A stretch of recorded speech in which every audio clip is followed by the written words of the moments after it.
This is Thailand. We are going to go to over 40 places in Thailand as we travel to Bangkok, Kanchanaburi, Ayutthaya, Sukhothai, Chiang Rai, Chiang Mai, and so many places in between. The beauty of travel and why I'm so excited for us to experience Thailand together is the opportunity to see, do, and taste the brand new things we will run into. Thailand will surprise us around every corner, unlock our curiosity, and teach us something from each unique location we visit. This is by far the most effort I've put into a video on the channel. An enormous amount of effort was put into researching, filming, and editing the Thailand experience you're watching right now. Let's begin this insane trip in Bangkok, where my heart was filled meeting with my mom, my sister, Tito Mon, and Titi Itong after a long year of being across the world from each other. This is so weird. It's so funny. I like your hat. Where do you get your hat? At Masum. Okay. Oh my god, I haven't seen you in 1 year. 1 year, yeah. How are you? I couldn't believe how abundant the street food was in Bangkok. They've taken street food to the next level. Our first major stop was Icon Siam, an indoor air-conditioned market where you will find delicious food from 77 provinces across Thailand. The intoxicating smells and unique sights are elevated by the comfort of being indoors. Icon Siam is incredible. Wow! There's a strawberry inside this and a strawberry inside that. Cheers. Oh! Whoa! It's like all the best things at once. The strawberry is kind of cold. Wat Po is known as the Temple of the Reclining Buddha.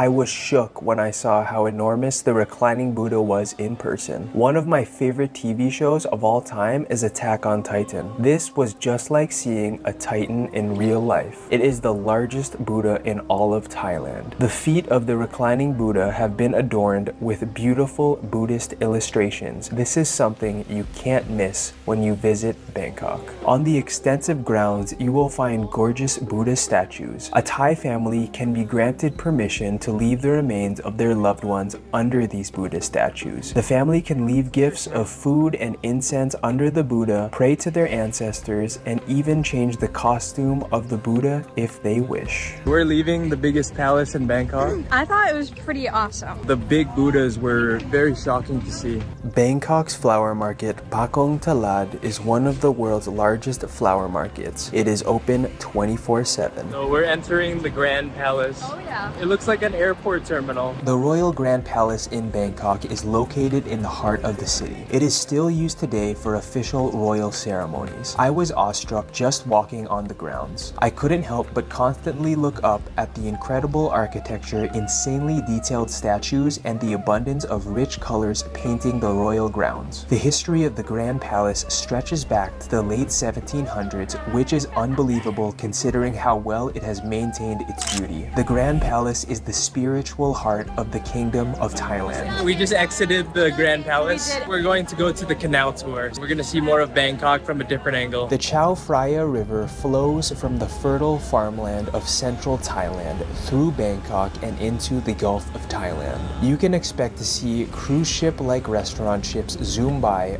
monitor lizards, and catfish if you toss some bread into the water. Seeing Bangkok from the perspective of the Chao Phraya River was eye-opening. Can you enjoy the beauty of Bangkok's Chao Phraya River during sunset while eating a delicious Thai dinner? Yes, you can.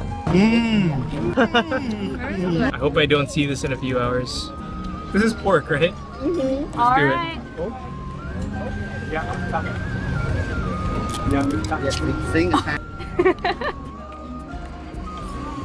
That's my cruise, guys. The Royal Princess Cruise. Princess, oh my gosh. They're all like really good though. Let's see.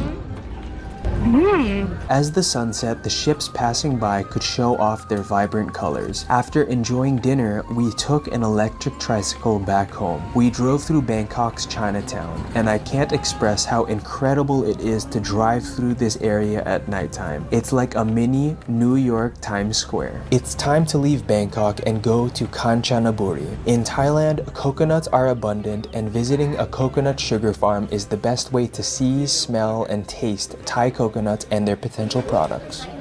Just stay away from the fat. That's good. If I could take the coconut molasses home, it would be absolutely perfect as an ice cream topping. You're a chef. Visiting the coconut sugar farm gave me a greater appreciation for the process of creating coconut products. The Venice of the East. That's what early European visitors called parts of Thailand. I haven't been to Venice, but speeding through the canals on the way to the floating market is the closest I've been. I loved seeing Thai houses and communities along the water. I imagined what it would be like to live in a house along one of these canals. We have just arrived at the floating market, an hour away from Bangkok. They sell things off of the water here. First time I've experienced something like this. Thai floating water markets have been like this for over 100 years. I could feel my appreciation for Thai culture deepening with each incredible place we visited. I also feel that this is a good time to thank Aryan, my sister, for helping me film this video. Thailand wouldn't have been as much fun without her. This is the River Kwai in Kanchanaburi, which touches historical World War II sites such as Hellfire Pass and Death Railway. We will be staying on the River Kwai tonight. So we made it to the resort and we took a boat to get here, which was crazy. We're gonna go to the hotel room now. We're in room 512. Our way to home. Go, go, go. Oh my gosh.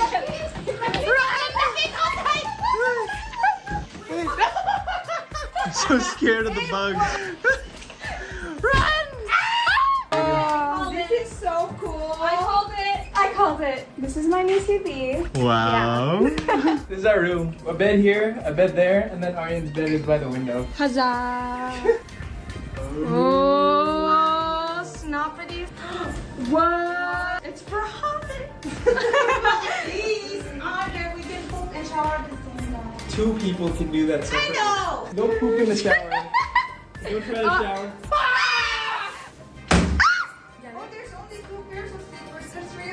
I called it.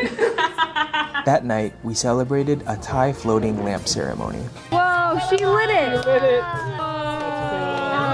This ceremony is called Lai Gatong. It is a Thai festival celebrated every year on the evening of the full moon of the 12th month of the Thai lunar calendar. Before you float your lamp, you have to make a wish and pray. My wish encapsulated my family, my dreams, my friends, and the health, strength, and endurance to be able to change as many lives as I possibly can through this YouTube channel. I prayed for peace in the world, for the sick and dying, and for those who can't find the light in their life to be able to find light and purpose. Hellfire Pass is the name of a railway cutting on the Death Railway in World War II. This is the size of a rice ration versus the size of the amount of rock forced laborers were required to move each working day. Hunger was ever present. Death was horrifyingly everywhere. It is called Hellfire Pass because the sight of the starved, bony, skeletal-like laborers under burning torchlight can only be described as hell on earth by those who were alive to witness Hellfire Pass's creation. As you walk through Hellfire Pass, you can feel the sadness and pain,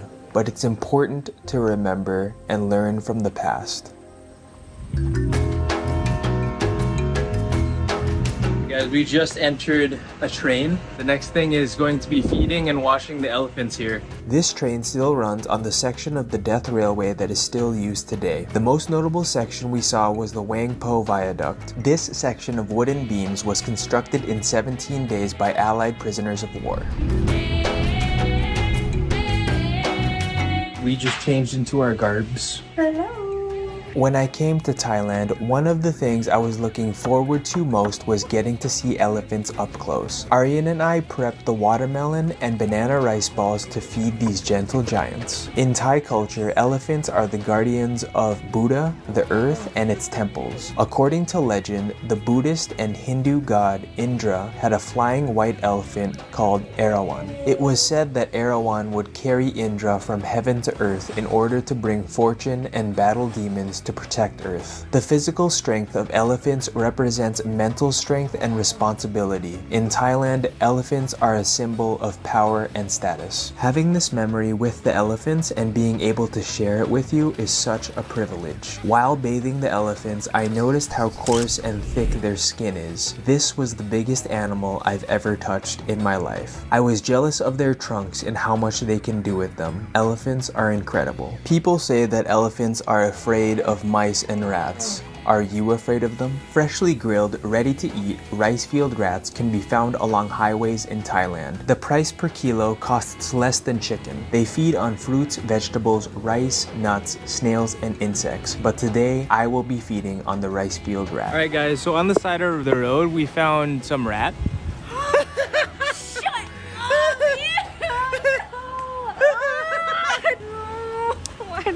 Aryan handled the rat and she didn't know it was rat. Okay, give me it. They call it the long-tailed chicken. Oh my gosh.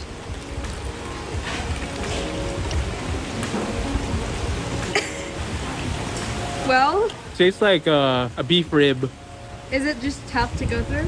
Yeah, it's just kind of bony. Wat Chai Watanaram Temple in Ayutthaya, Thailand was built in 1630 by King Prasat Thong to honor his mother. This temple symbolizes Mount Sumeru, the god's mountain according to Hindu belief. Wat Chai Watanaram directly translated means the temple of long reign and glorious era. This temple is truly gorgeous and distinctly different from the temples we saw in Bangkok. When walking the grounds surrounding the temple, you can feel the time, people, and changes this place has witnessed over the centuries. In Ayutthaya, you can also visit Wat Mahat Hat, which shares the same beautiful architecture. It's time to visit the school children of Ratbamrong Elementary School. This experience woke up my memories of raising the flag at my own elementary school, playing the drums, and being half awake during morning roll call. The children played a beautiful Thai song for us using instruments such as the circular Kong Wong Lek, the gong, and the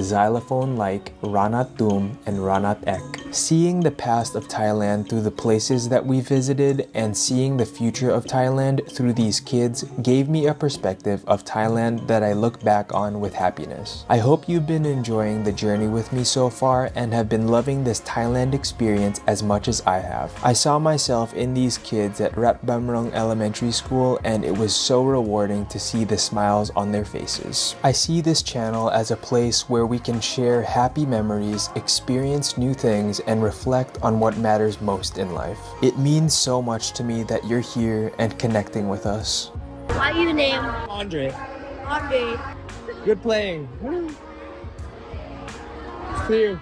It's time to say bye to Ayutthaya and hello to the monkeys we met on the way to Sukhothai. The most common monkey you'll find in Thailand is the macaque. I didn't expect to interact with as much wildlife as I did in Thailand, but it was such a cool experience observing and feeding these monkeys. The macaque can be quite aggressive, so make sure to keep your distance and never ever feed them by hand. It was so interesting to see the baby macaques clutching onto their mothers. Growing up, I would always admire the photos in National Geographic magazines, but seeing the photos come to life is such a pleasure to witness. Sukhothai is known to be the birthplace of Thailand. Sukhothai is famous for being the home of over 100 historical sites, including ancient Buddha statues, monuments, temples, and palaces. Our time here is short, but the immersive experiences I had here will stay with me forever.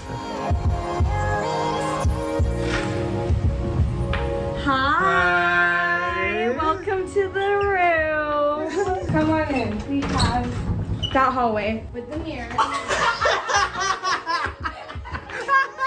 She doesn't want to be seen.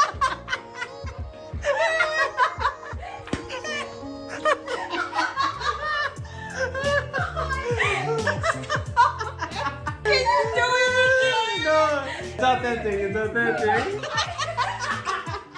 I'm sorry, Mom. And here's the bed. Oh, Big bed. my Andre, bed. Benedict's. Sweets. Mosquito. Hurry. It's right next to the pool. Yeah, we got a view of the pool. Whoa. First thing you see is this tub right in the middle. And you got the entire view of the bathroom here. That's it. We were able to find durian. Alright, when was the last time you ate durian? 5 years ago? You don't remember what it tastes like? I remember what it smells like. And I do remember the texture. If you've never had durian, the perfect durian for me is a firm but soft exterior and a creamy interior. It's my mom's favorite fruit. The Thai golden pillow durian was So good. Ready, set, go. It's soft. I can see why it's acquired, but I like it. Yeah. You know what I mean? I'm focusing. It's so good. There it is. It's different from the Philippines one. It has a little bit of a different taste. That's to be expected because it's probably a different variety. We're gonna enjoy this. Oh yeah. Leaf, this is the indigo leaf for dyeing clothes. The art of dyeing clothing with the indigo plant has been part of Southeastern Asian culture for centuries. We were lucky enough to witness the process and custom stamp our own fabric with wax. Kakun Kap. Aryan shopped here already. He's already wearing the merch. I'm a daily customer. I was never good at any art growing up, but creating YouTube videos fills that hole in my life. Mealworm. It's like a Cheeto. Cheeto, but it's a worm. This one is a cricket. Look at the little leg. There you go. It's like a bigger Cheeto. It's like They're good. From Sukhothai, we traveled to Chiang Rai. We are at the Chui Phong Tea Plantation. The view is just incredible here. We're going to be taking some time here to try the tea and also take in these amazing views from the tea cafe that they have here. The panoramic views of the rolling hills and distant mountains surrounding Choi Phong are absolutely worth the trip when visiting Chiang Rai. In my personal life, I especially enjoy chamomile tea at dinner to mentally wind down for the night. cheers. Really hot. Driving into Chiang Rai, we saw the mountains where the 13 Lives junior soccer team rescue took place. We have arrived in the northernmost part of Thailand. This is the border between Thailand and Burma. We're not going to cross the border to Burma because at any time the Burma government could close the border and we don't want to get stuck there. From this vantage point, Burma is just in sight. Notice the flags changing from Thai to Burmese on the bridge. You can choose to see Burma from a higher angle by climbing stairs to an overlook right next to the Purple Temple. Here. So on this side in front of me is Thailand, but what you're seeing behind me is mostly Burma. This purple temple overlooking Burma was my favorite of the trip. I've never seen purple used in such intricate and beautiful ways in my life. This is a must-see when visiting the Chiang Rai area. We are at the Golden Triangle. This is Thailand, this is Burma, and then this is Laos. The Golden Triangle, Burma, Laos, and Thailand can be seen from the Mekong River or an overlook. You have to climb more stairs to get to the overlook, and all the stairs were catching up to Aryan. I'm gonna die. Come on. Hup, hup, hup, hup, hup, hup. Why are you doing this? She's going crazy. She's going insane. Why are we doing this? I hope you've been enjoying the video, guys. Have a good day. Don't climb too many stairs. I had no idea you could see 3 different countries when in Thailand. Surprises are the best. That's Laos. Over here is Myanmar. This is Thailand. The Mekong River is where we went earlier. The next place we visited was an educational experience. We have arrived at the place where the long-necked Karen Hill tribe lives. So when they put the ring on, the ring going to place the shoulder down. Probably at least 10 pounds.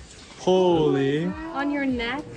Oh my god. It's heavy. Yeah. It's really heavy. You look like a Karen. Wow. Like a Karen. The people of the long-necked Karen Hill tribe fled Burma into Thailand due to ethnic and political conflicts. Now, Karen villages like this can be found across the countryside of northern Thailand. My first thought was how beautiful the people of this tribe are, from the children to the elderly. The children of the long-necked Karen Hill tribe performed the elephant song for us. I want to give a special thank you to them because as I was walking through the village, they specifically wanted to wait for me to perform so that I could film them for this YouTube video. So thank you to all of you. I put in a ton of effort to make this video special. After leaving the Hill tribe, we headed to Chiang Mai, where we visited a gem cutting factory and then the Thai Silk Learning Center. The life cycle of the Thai silkworm starts when the silk moth lays its eggs. The eggs hatch into tiny silkworms that feed on fresh mulberry leaves until their body weight is 10,000 times their hatching weight. The mature silkworm will then spin its cocoon around itself for 3 3 days. Seeing the entire silkworm life cycle in minutes was fascinating. Yellow cocoons are Thai silkworms while the white are Chinese. It's at this point where the silk is extracted from the cocoon, collected, then weaved into beautiful silk fabrics and clothing of all kinds. There are many different types of silk produced around the world. It's interesting to know that the best quality silk is the mulberry silk that you're seeing right now. Sharing the entire process from silk moth to a beautiful dress is a journey I was so excited to share with you. That night, we enjoyed even more street food in Chiang Mai, including this innovative ice cream burrito with taro and coconut ice cream. If Chiang Mai isn't in your travel plans, you can visit Wat Rong Kun in Chiang Rai, also known as the most insane temple I've ever seen.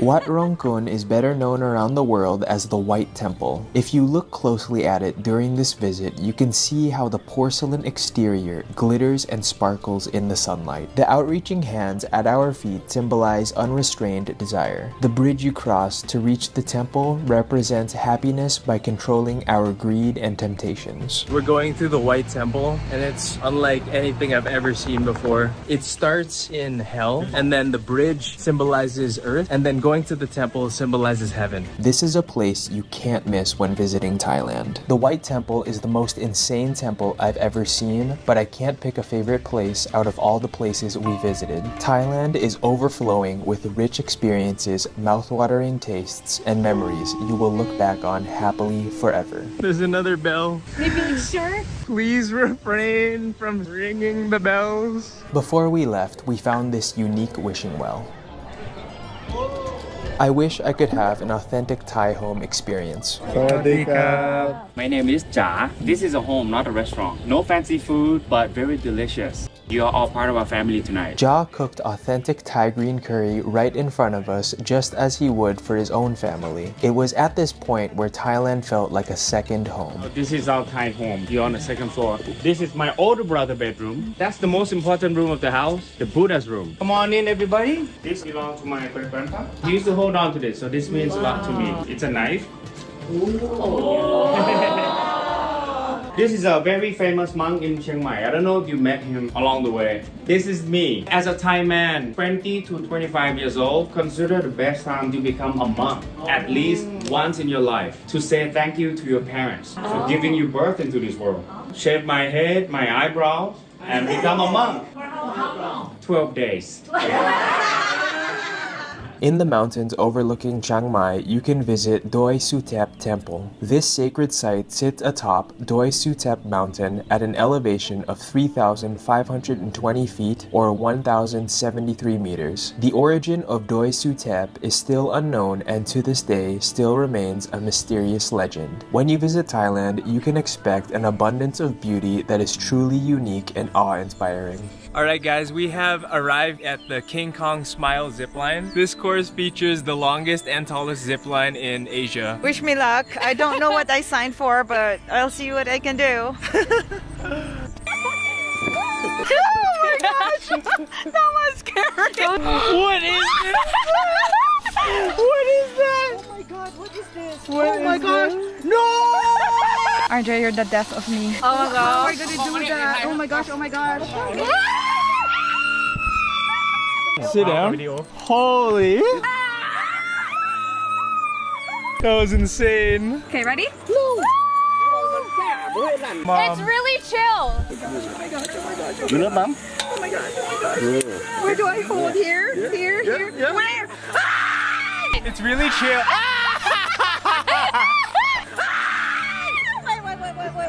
Wait.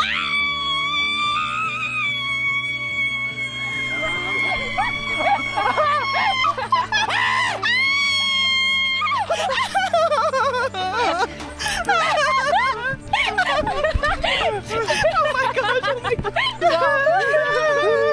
No, it's really fun. It's really fun. I don't want fun.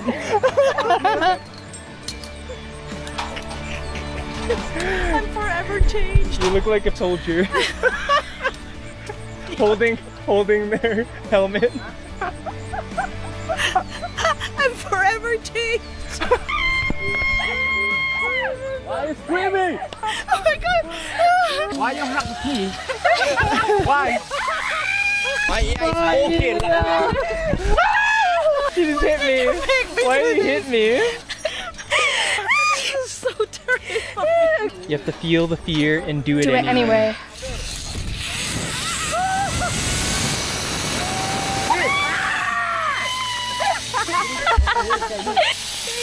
Thank you. My ear is broken.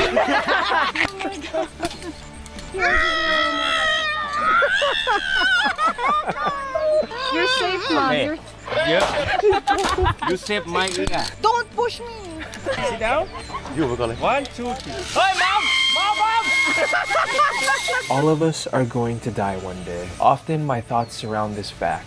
In my everyday life, I can't help but think about my life from beginning to end. I think about how much time I actually have left. I think about what truly matters in our limited time here. It's always my family. It's always the love that we share. I put so much love into these videos to ensure that you also feel like you are a part of our family. I want to thank my mom for having the courage to come with Aryan and I to this zipline experience. One day she won't be able to do something like this anymore. One day Aryan and I won't be able to do something like this anymore. I want to enjoy places like Thailand and like this with my loved ones before time runs out. Do as much as you can with the life that you're given. Make sure you don't have any regrets. Thank you so much for coming to Thailand with us and staying with us until the very end.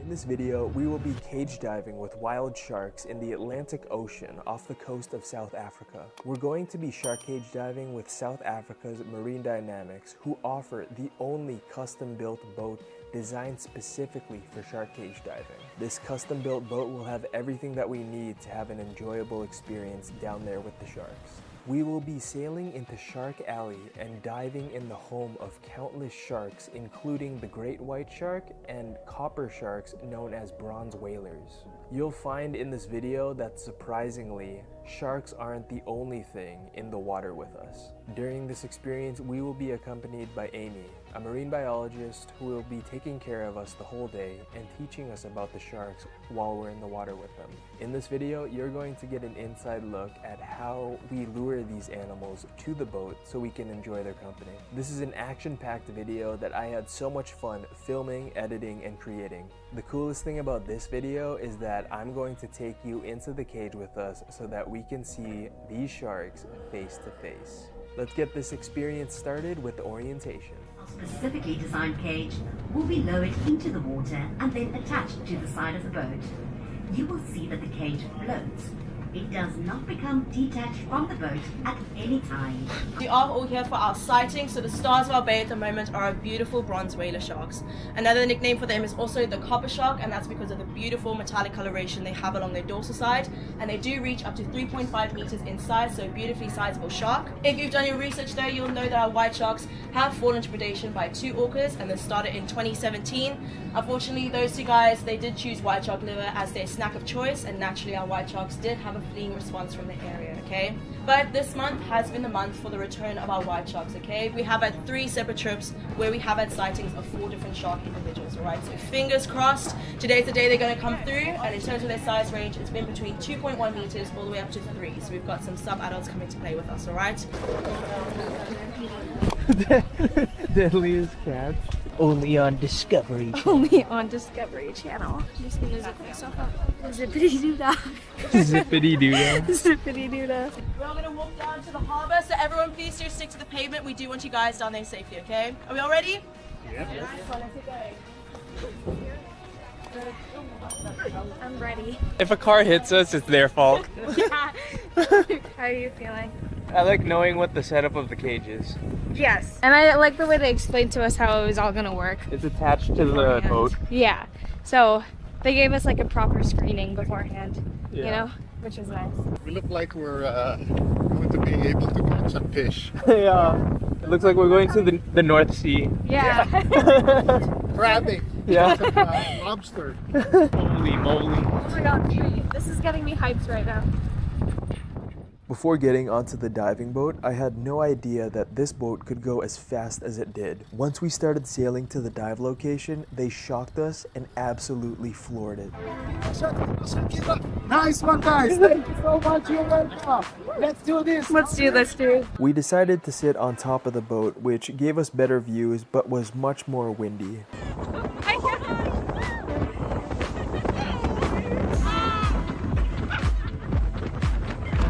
It was surprising to see birds keeping up with the boat even at full speed.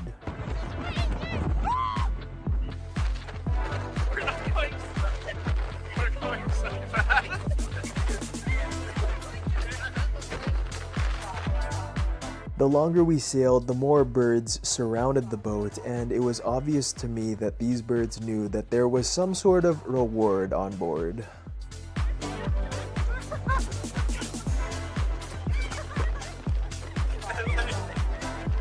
Alright, back it up on the tractor. Alright, for it! Yeah. One of the crewmates came out to the side of the boat and brought some salmon out. It was awesome to capture these moments feeding the birds. The coordination they have in the air is insane. You can see why these birds were following us from the very beginning now. This boat equals food to all animals surrounding this area. We're counting on that so we can see as many sharks as we can in the cage today.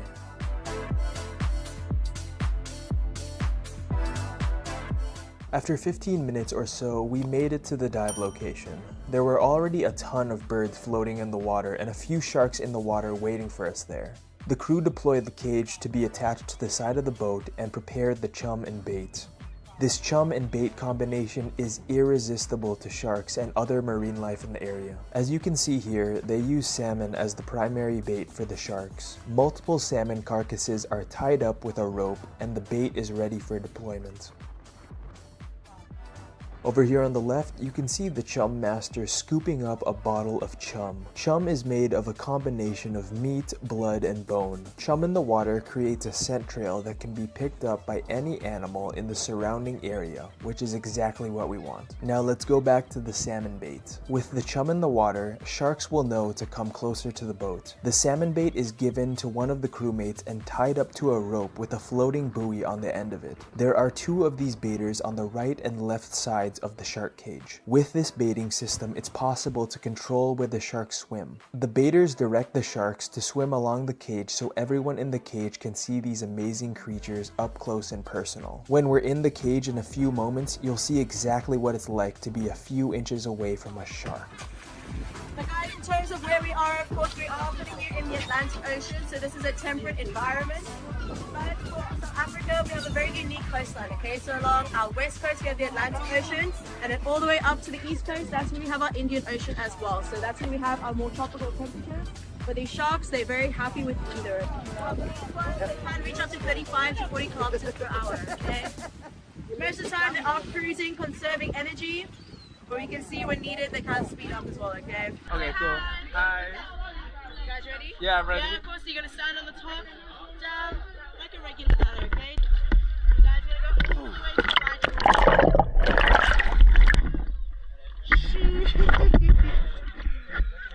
Brother. Alright, all the way to the right. It's kind of cold. It's kind of chilly town. I have a breach in my booty. Really? Oh.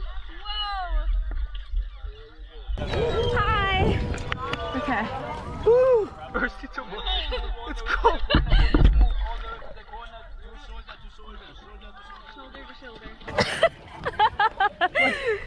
Where's the bottom? I'm standing on a bar. I'm standing on a bar too. Okay, we're here. We're doing this. We just have to go under. Yeah. Honestly, the water feels kind of good. Some of these clips are slowed down to 50% or even 25% of the normal speed. These encounters were fast and adrenaline pumping. I saw it. We're inches away from these sharks as they passed by. You could touch them if you wanted to. I didn't think it could get any more exciting than this happened. That was a cigarette. Really? I took a breath right as my mouth went underwater. So I...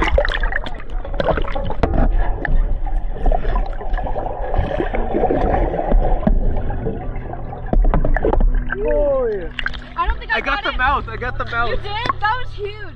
As you watch this, ask yourself, would you be brave enough to get in the shark cage? It's an interesting question, and if you have the opportunity to dive with sharks, you have to ask this question to yourself and make a decision. While researching for this video, I discovered that no one has ever died shark cage diving. In my opinion, after this experience, it's similar to skydiving. It's a bucket list experience that you should absolutely take if you have the opportunity. This is so cool, dude. Oh my gosh. Hi. Oh! So what does it feel like to be in the shark cage? When you go inside the cage, you immediately feel how cold the water is on your skin. Like a cold shower, your senses are heightened with the drip of adrenaline from the temperature drop. The smell of chum rises from the water and you realize it's covering you. You smell like shark food. Your lips feel like there's Vaseline on them from the oil in the chum. The taste is salty. With each dunk underwater, you can see how much bigger these sharks are compared to you. Aside from the metal bars, there's really nothing in between you and the sharks. It's insane in the best kind of way. That was crazy. This shark cage diving experience is just the first of our interactions with wildlife in southern Africa. Our first trip to Africa will continue with our very first safaris of the trip. It's gonna be awesome to show you guys the land animals that we saw. I'm working on these videos now and they're amazing. Make sure you subscribe to the channel so you don't miss our upcoming adventures in Africa and beyond. I'll link the next video in the series right here for you guys when it's ready, or click here to visit the penguins of South Africa and find out how they came to live there. I'll see you all there.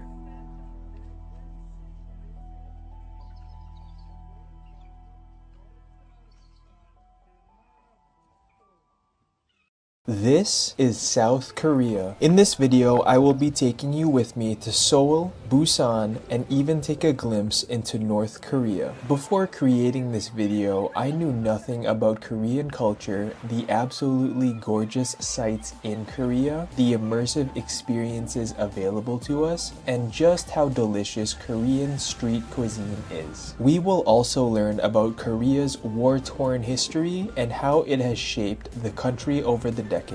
I put in an enormous amount of effort to film, research, edit, and produce the South Korea experience you're watching right now. There will be 19 of us enjoying this trip as a celebration of my Lola Cora's 87th birthday. Let's begin this incredible trip in the Philippines where my family gathered to celebrate and prepare for our first trip to the land of morning calm.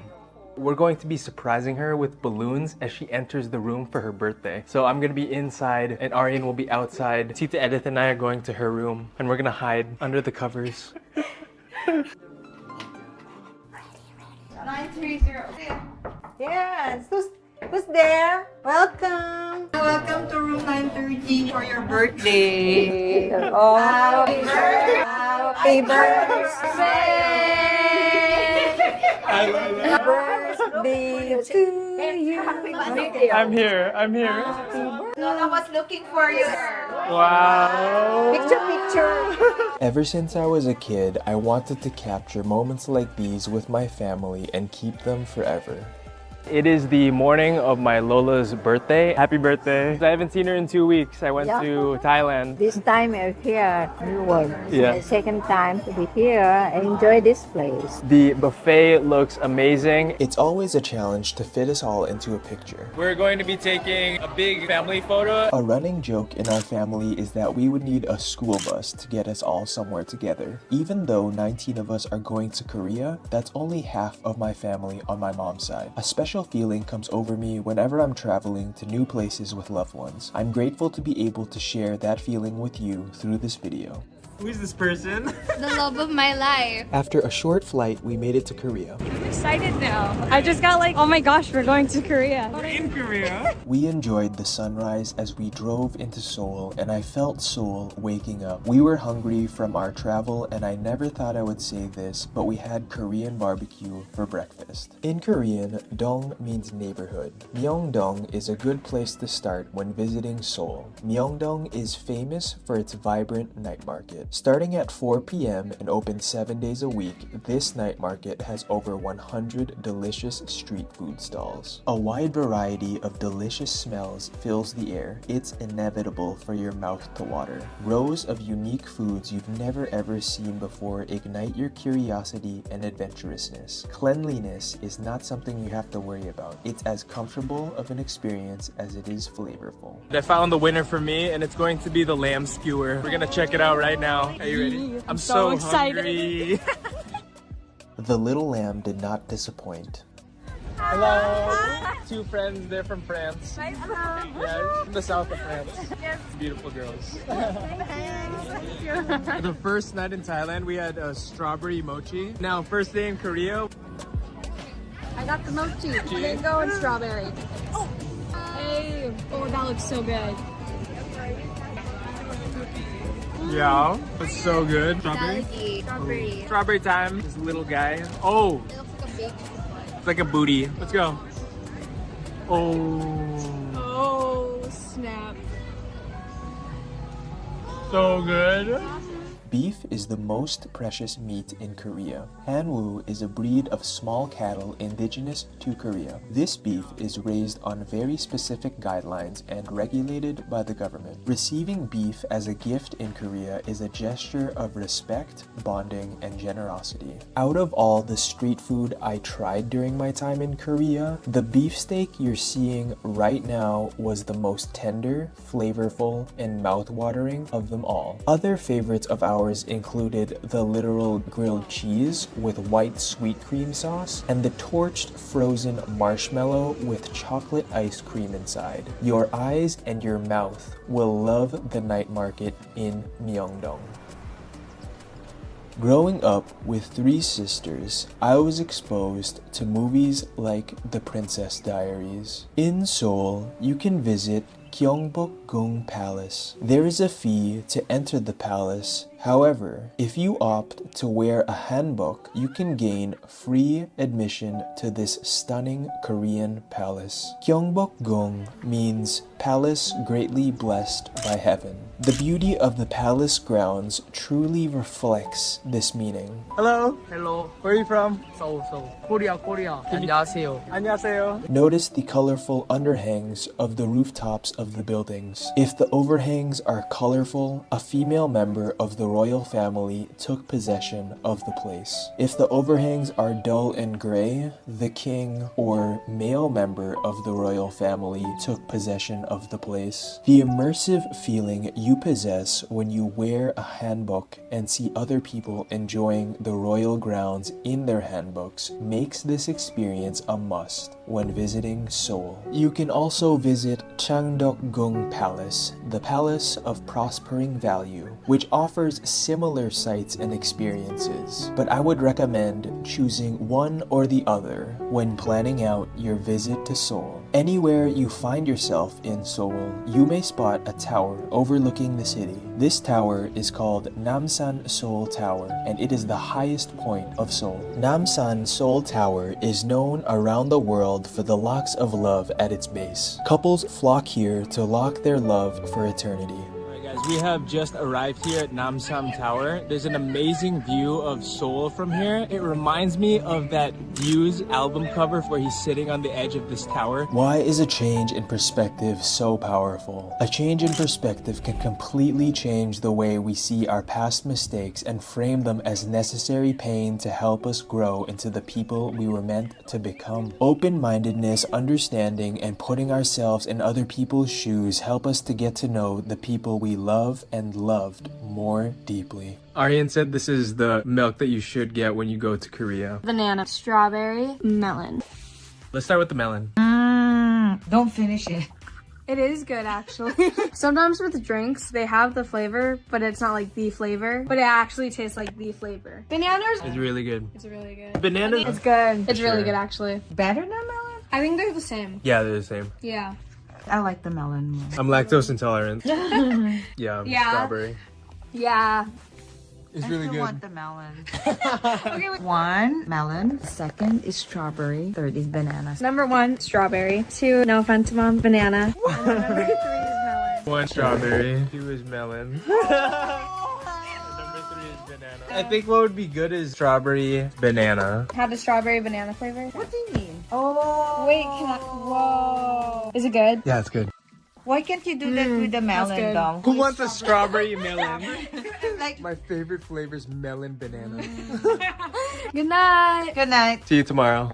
Welcome to Starfield Library in Gangnam, Seoul. This incredibly unique library is located in the largest underground shopping center in Asia, COEX Mall. This is one of the places in Korea you really can't miss. I was in awe of the 42 feet, 13 meter tall bookcases that are so tall you need an escalator. It is the perfect day to come here because it's raining outside. It's been really good to stay indoors and enjoy this beautiful library and show you guys what it's like inside of here. A book that I think could change your perspective on all aspects of life is The Things You Can Only See When You Slow Down by Hyman Sunim. Now come with us to the Korean War Memorial to get a better understanding of how the Korean War has shaped Korea over the decades.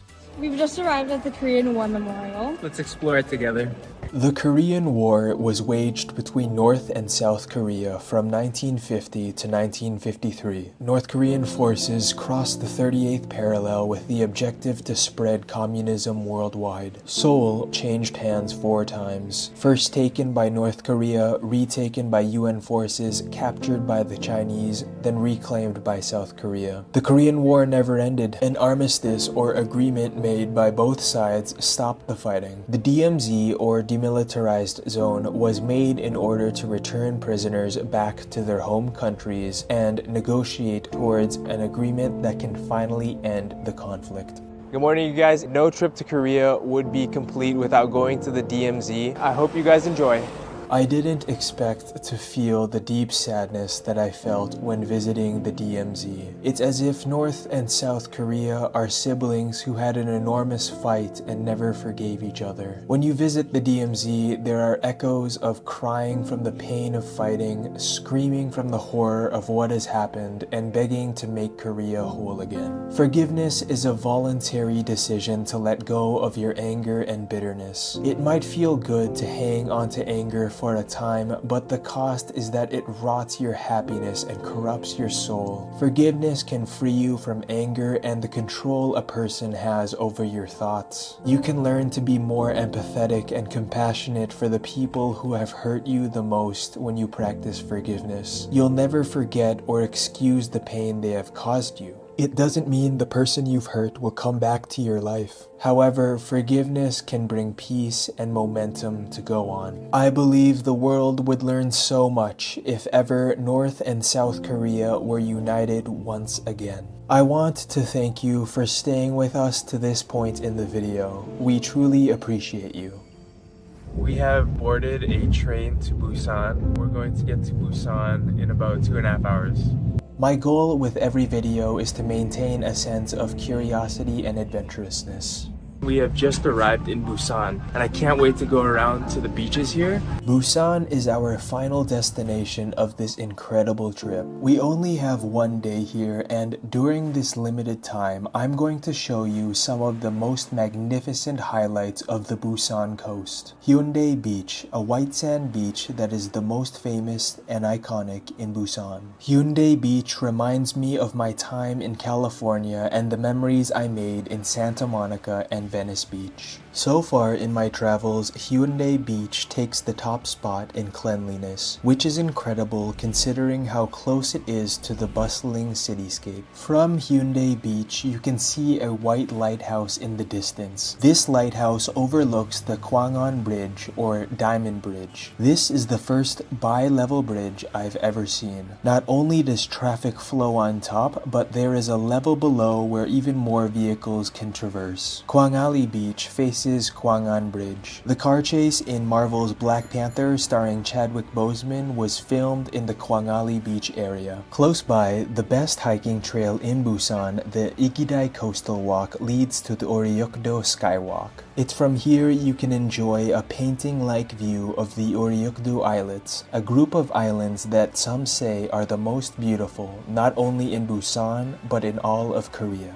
Learning is essential to human existence. A commitment to continuous learning and openness to new ideas and ways of thinking nourishes our minds. Learning can expand your horizons farther than you ever thought possible. To my mind, the most attractive benefit of learning is elimination of stagnation and the chance to reach your full and destined potential.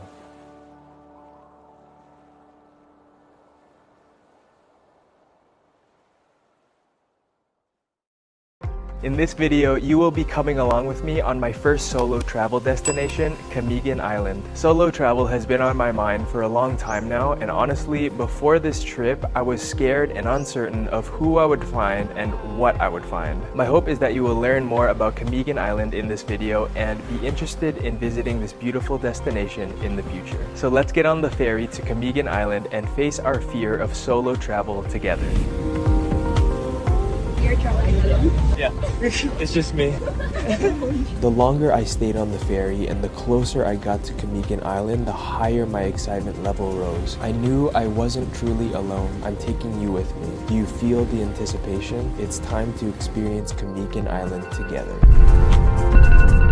We have a packed day for you guys. I'm so excited to show you guys everything Camiguin Island has to offer. We are at the port of White Island. We are going to be boarding on boat 11.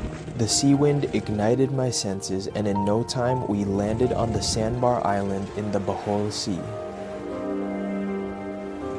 One of the locals here recommended I go here first. Still around sunrise right now. It is the best time to go because it's not too hot. There's no trees, there's no plants. You don't have to worry about sheltering. We get an amazing view of Camiguin Island from here. I'm gonna walk along this winding island. I hope you guys enjoy White Island with me. As I walked, the tide came in and I experienced the Bohol Sea crashing into itself. The only structure on the island was a lifeguard tower, so I hung out there for a while before meeting my new friend Jokans. Jokans is the henna tattoo artist on White Island who gave me my first ever henna tattoo. Hello, I'm Jokans. I'm a henna tattoo artist. We're going to try sea urchin next to the beach here in White Island. Sea urchin, very sweet. Good? Oh yeah, that's very good. Cheers. Cheers. 1, 2, 3, go. This one is better than the first one I tried. This is really fresh. Isn't White Island breathtaking? I wish we could stay, but I have so much more planned for us. Our next stop will be a place that's unlike anything I've shown on the channel before. I hope you enjoy our time there together. We just arrived at the sunken... Hello. What's your name? Nelva. Inday.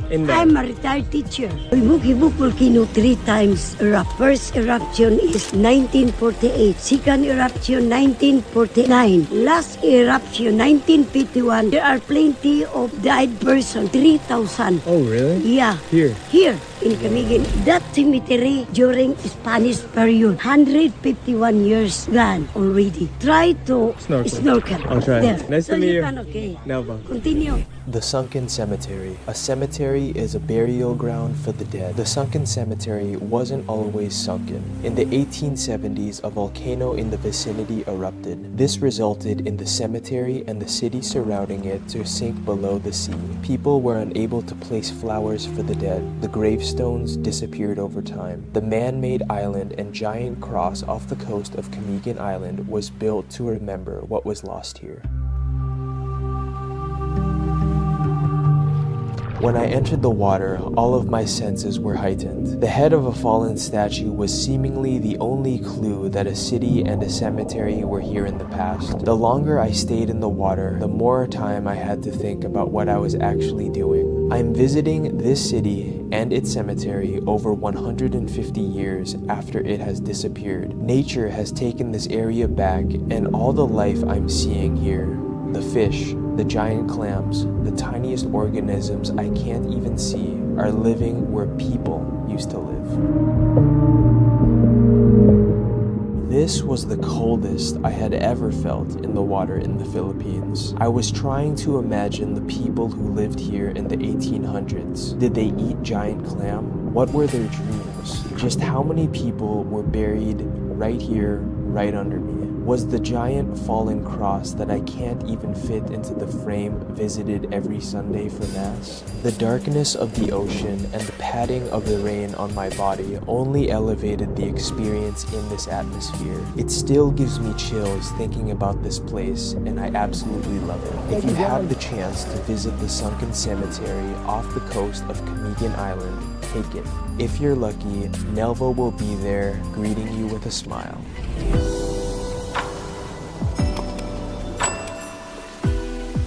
We are at Katibawasan Falls. The rain earlier was definitely a blessing in disguise. The rain really helped the waterfall get to its maximum potential this morning. This is a 70-meter waterfall, the tallest in Camiguin Island. It's awesome to see it going this hard. It was going so hard that they closed the entrance to the bottom of the waterfall. Thankfully, I've got a friend in the air.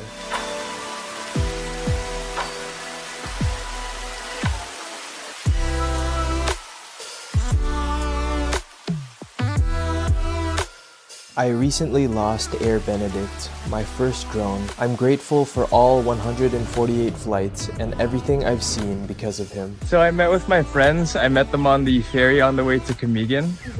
Izal. I'm Nichili. Nichili. I'm Cherry. Cherry, nice to see you again. And this is Carl. Hi. I'm living here in Camiguin. 7 years, right? Yeah. Cherry is going to ride with me on the motorcycle. They want me to ride with you.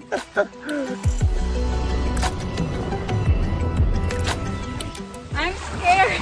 Why? It's my first time. Your first time on a boat? Yeah, riding that one. Oh my gosh. I couldn't believe how lucky I was to have met new friends that were down to go to Mantigay Island with me. I think solo travel is great, but nothing beats sharing travel experiences with family and friends. We all share that feeling of excitement of seeing a new place. We all share the thrill of the new things that we experience. We all take home the best souvenir of all, the memories. Carl, can you tell us what it's like living in Camiguin Island? It's a beautiful island, many mountains, not too big, not too crowded. There is no traffic. It's a bit cooler than some other islands and towns. Basically, no crime. My main hobby is tennis. There's tennis courts on Camiguin Island? 4 tennis courts. Plenty of people are playing. Youngsters, juniors, adults, also women. I played tennis in high school.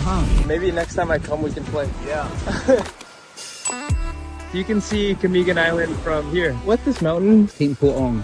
The most famous is Hibog. Before it was a jungle adventure. You had a guide and he had a bolo and cut your way. Oh, really? Yeah. A Filipino by himself decided to make a trail. So it took him many years. But it's done. It's done now. Wow. Friendship is a state of enduring affection, esteem, intimacy, and trust between two people. I love all the new people I meet, and I'm so grateful to be able to share our experiences together with you, the person watching this video now.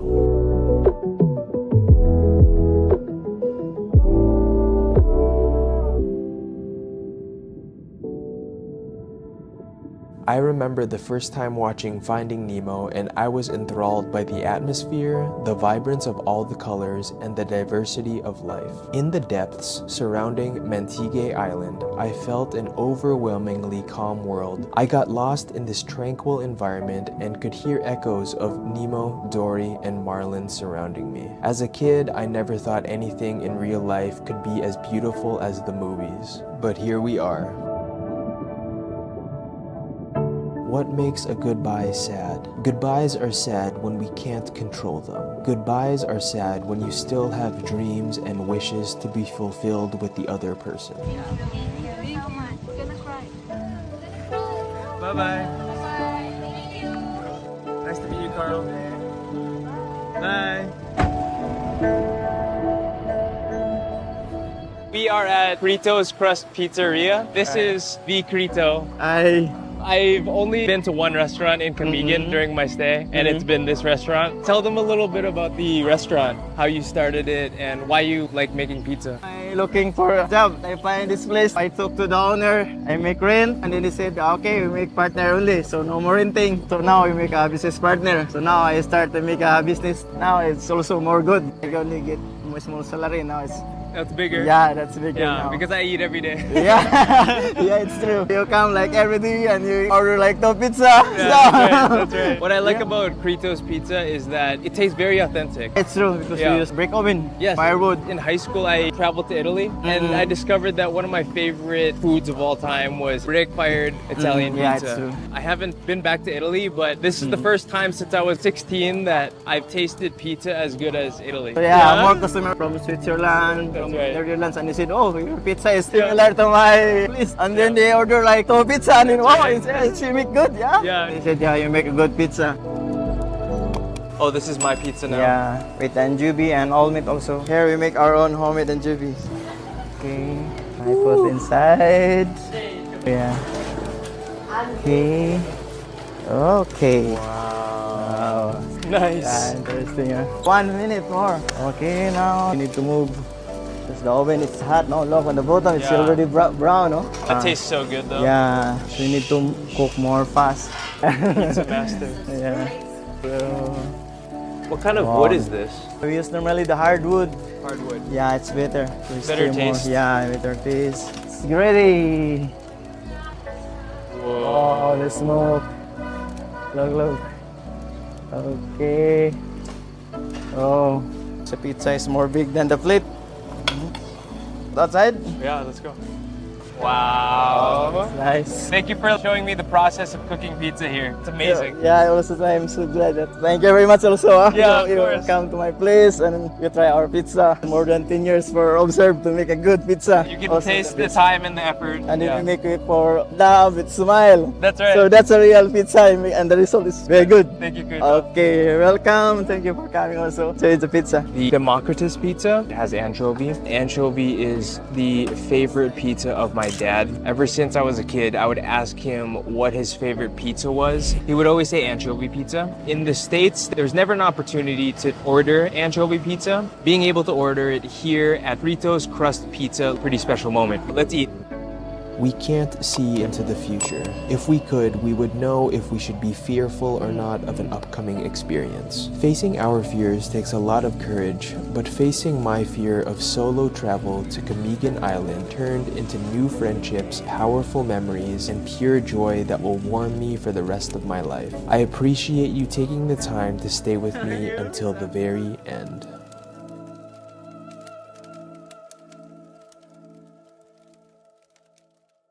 Kruger National Park is located in South Africa and is one of the largest and most famous game reserves in Africa. If you've ever seen a viral video of wild animals in Africa, there's a high chance that it was from Kruger National Park. In this video, you're going to get a front row seat in the safari vehicle right next to me as we drive through Kruger National Park. Suriply, our professional guide and driver, will be teaching us about these animals as we encounter them in the park. This is the very first time on the channel and in this Africa series that we will run into lions, both male and female. We will also be lucky enough to see one of the most elusive animals in the park, the leopard. It took hours and hours to put this video together, but I'm so glad that it's finished and you can experience Kruger National Park with me. This is a full day in Kruger National Park. You ready? Yes. Okay. My name is Reply. So welcome to Kruger National Park. This is a 2 million hectares. Unfortunately, we don't have any specific area where we find lion, leopards. We search for these animals. Beautiful sunrise. This is Mpumalanga province, a place of a rising sun. Mpumalanga, yeah, rise. Langa is the sun. So welcome to Africa. Yeah, this is the male. He's the husband of all these female here. A breeding herd where this group of females with the young males and one dominant male, one male leading the group. So if you look at the back of the impala, there's a black M. That's the symbol of McDonald's. They're McDonald's of the bush. They're fast food, yeah? And they're everywhere just like McDonald's. It's a flying banana. That's the white-backed vulture. They don't hunt for themselves, they rely on someone's kill. They're scavengers. So we have some animals that died because of disease. These guys, when they get to the carcass, they clean the meat from the bones. And by doing that, it's helpful because it reduces the spread of disease out here. That's why you can smell nicely. Not a rotten meat, not a rotten stuff. So you see, they prefer the dry tree, no leaves, no many branches. The dry tree, the dead tree. Some of them are big compared to this size. We've got different types of vultures. The lilac-breasted roller, when it flies, it displays the blue colors. Now she turns, like you see here, beautiful. Kudu, K-U-D-U, that's the female. The male kudu has got long and twisted horns that's going up, but this is the female. These are the females. That's the big male, he's dark. The more they get old, the more they become more dark. Yeah, he's following her, he looks like he wants to mate. That's the dark male. Giraffes are the browsers, they eat leaves. Their favorite leaves are the leaves from the acacia. Their tongue is a rubber-like, they don't care about the thorn. And their tongue is quite long, 40-45 centimeter long. They also use that tongue to clean their nose. The giraffes also, guys, it's a favorite food for the lions. The lions, they know if they take down the fully grown giraffe like this, there's enough meal to eat for everyone in the pride. And they're going to eat that meal for a couple of days, 2 to 3 days, not hunting, just protecting the kill. But however, the giraffes also capable of defending themselves by using the leg to kick. One kick, they can cripple or even kill the lion if they hit the right place. Where it's heading towards this direction. Oh, there it is, there it is. Yeah, they're coming. Yeah, hopefully they don't eat you. Okay, guys, they'll come out here. They'll just come out here in front of us. This is a rare sighting. Yeah, this is beautiful. National Geographic. Guys, mind your hands, guys. Your hands must be inside. This is the lion. Come on, be careful.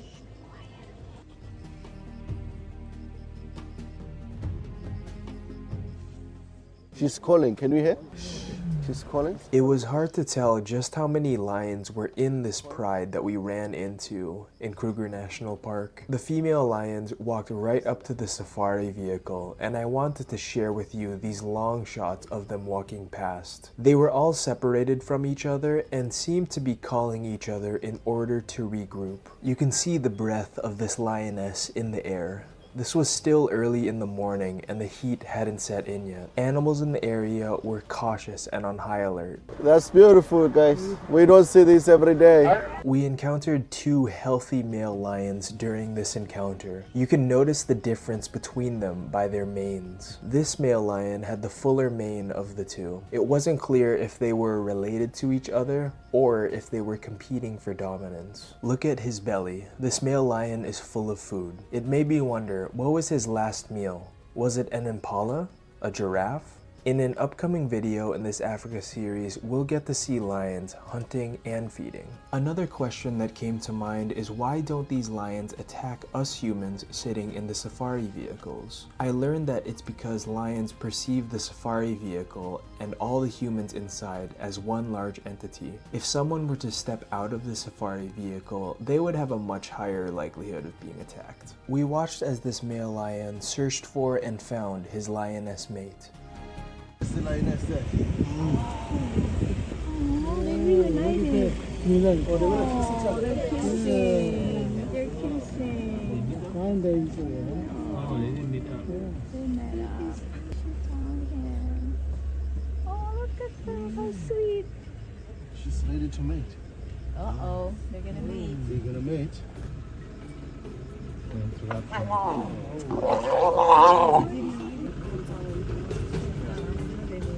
Make sure your hands are inside. It's a wild cat. Just be careful. Your life is important. I'm not responsible for that. You've signed the indemnity form. So you look the shape of the ears, it's like the map of Africa, the continent. Yeah. That's why we call them the African elephants. What would you be most excited to see on a safari? National parks in Africa have so much biodiversity that it's possible to see anything and everything when you're here. That's the young male kudu. That's the young kudu. It's the young one. Young kudu. The oxpeckers taking care of the ticks. In palace. Looking near and far, in the bushes and high in the trees for animals is most of the fun and excitement when enjoying a safari. The time really flies by. Go away back because it says go away. They say if these birds see you, you're in trouble. It will always say go away. Tells the animals to go away, to run away. Is that what she said? That's its call. I want to take a moment to thank Suriply. His knowledge and personality really made the safari special. Come on, hippos, come out. Hey, it's opening its mouth. The mouth. Is that turtle? Yeah, terrapins. But he's the male, so he might be part of the bachelor group. Oh, he's shaking his head. He's not happy about us. We're making noise here. Okay, I understand.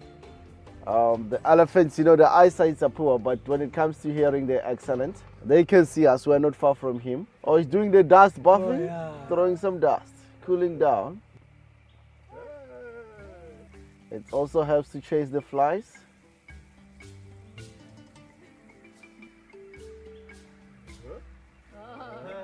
In total, we spent almost 10 hours in Kruger National Park from 5:45 a.m. to 3:15 p.m. It felt like we stopped every few minutes. So the kudu are the second largest antelope after the eland. When two male kudu fight, the horns can interlock and lead both bulls to death while stuck. This guy, even though he's quite big like this, but he's an excellent jumper. He can clear the fence of 2 meters to 3 meters high. He can jump this truck. So kudu are excellent jumpers. Excellent jumpers. High jumper. This one not yet the fully grown one, but yeah, it's a grown now. Wow, that's quite an old guy. Cut by the thorns here out here in the bush here. The thorns when you move out here in the bush. The fully grown bull can weigh about 6,000 kilograms.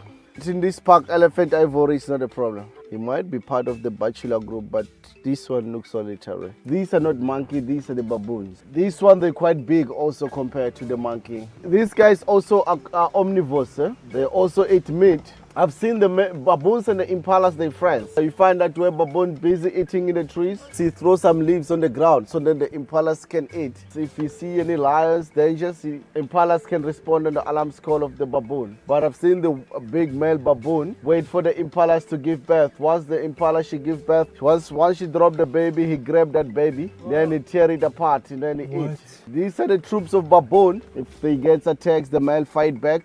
Their canine is powerful, it's bigger than the canine of a lion. The lilac-breasted roller, you remember the lilac? The lilac-breasted roller. Not a big one. At the age of 13, 14, the matriarch, she will chase the young male to go and join the bachelor group. Because at the age of 13, 14, the young male, they will start to touch their cousins, see their sisters, that they're beautiful. Then he will join the older bulls. The older bulls, they will discipline him. They will teach him how to behave as a man, how to fight, push down trees, and also to memorize this area. Remember, the elephant has got good memories. Elephants never forget. He's also got some beautiful eyelashes. You see the trunk, it's like a hand, eh? It's also a nose. It's a newborn baby. Holy! Animals like elephants always came close to the safari vehicle. Other animals keep their distance. That's the one that killed Mufasa. A herd. Yeah, these are the type of zebras that we have here. They've got brownish color. White-shelled zebra. Yeah, not, and look on the baby. You can see the baby, it's not black and white. It's the brownish color is there. It's not dark because it's still young. The one at the back is more dark compared to the one in front. The one in front is limping. Or if the lion see him, he's gone. He has some wound on his neck. It's been in a couple of fights. So the park and ranger doesn't fix that, right? No, the nature will take its course. The last and most exciting animal that we saw during this visit was the elusive leopard. It was in the last half hour of our safari that we encountered this leopard. The leopard was difficult to capture, especially since she was so far away from us and camouflaged into the grass. Sureply emphasized how lucky we were on this safari to see all of the animals we saw in just one day. All of the animals, the lions, the lionesses, elephants, zebra, go-away bird, and many more animals were a pleasure to share with you in this video. What was your favorite animal encounter in this video? This Africa series will continue with even more incredible animals from Africa. Click here to go shark cage diving with us, or click here for the next video in this Africa series. I'll see you all there.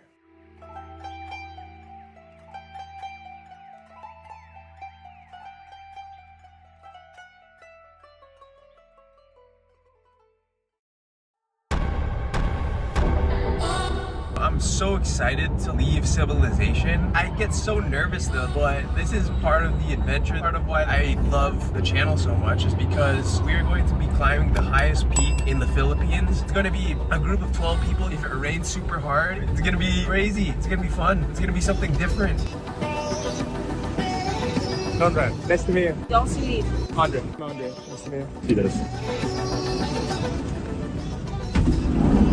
Hi, good morning. From the rendezvous point, we drove 2 hours to Katapagan, where I saw my first glimpse of Mount Apo, and I was able to meet the rest of the group. This is Sheila, guys. This is Sheila. Hello. What's everyone's names? Mona. I'm CJ. Jen. Jen. Laura. Maya. Rosie. Noel. Lester. This is Joytis.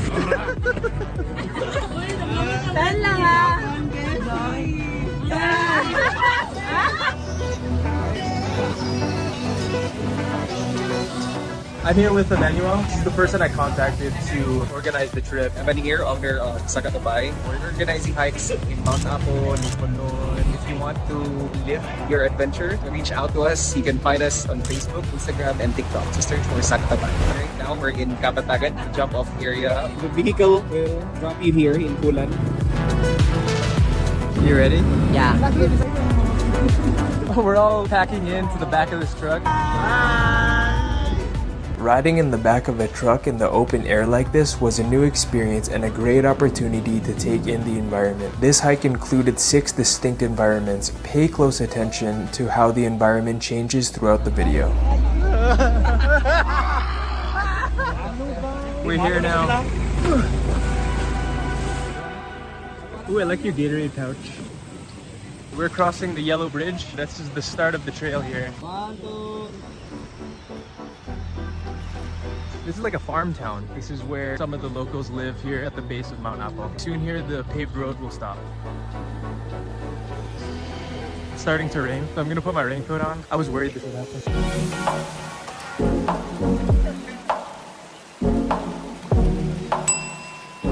This is gonna be interesting.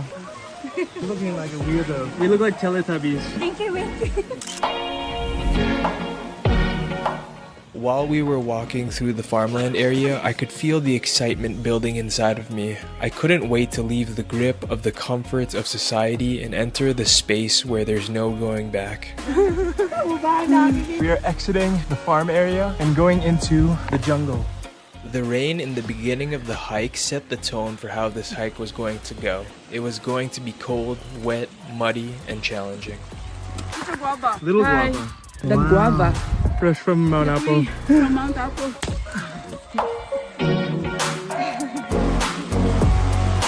We made it to Basakan E-Camp. The rain stopped, thankfully. I'm gonna make it! It started raining again. At the beginning of the video, I said it would be fun if it rained, and it's true. I loved the challenge of hiking through a rainforest in the rain.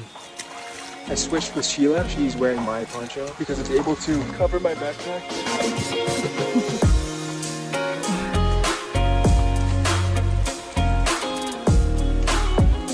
What's your battery percent as a person? Error. Holy Holy, holy. Lord, forgive us.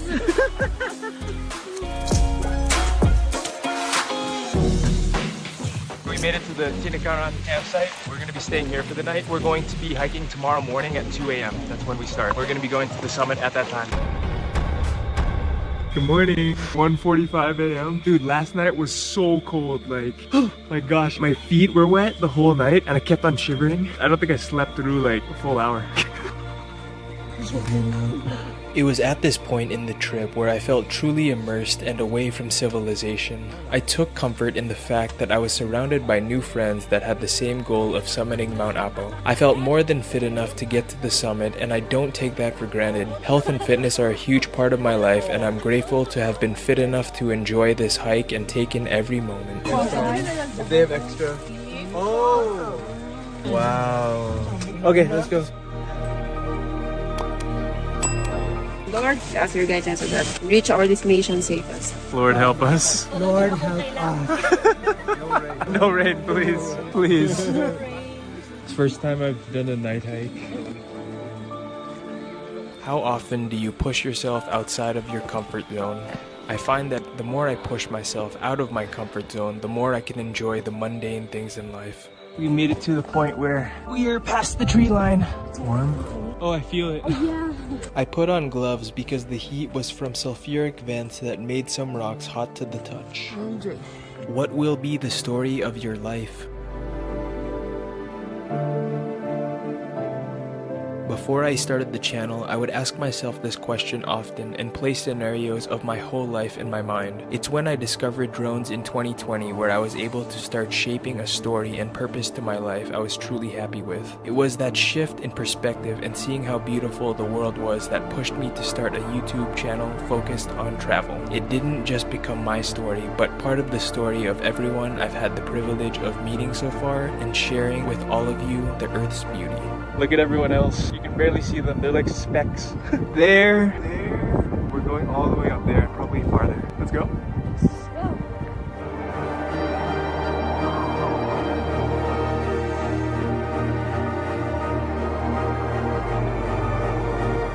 You can see the sulfuric vents behind us. Pretty cool.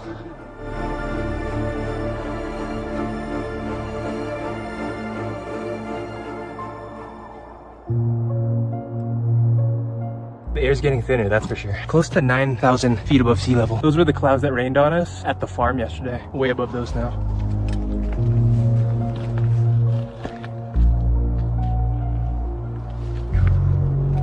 You can see our breath, so I feel like I'm back in North Dakota. Not long ago, I wasn't able to see the light in life.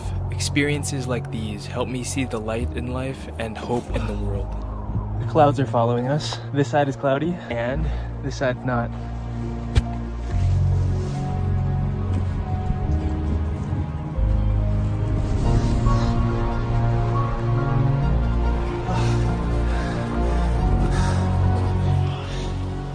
The video makes it look easy, but climbing Mount Apo was the hardest hike I've been on. I will say that what helped me was not to look up too often, just take it one step at a time.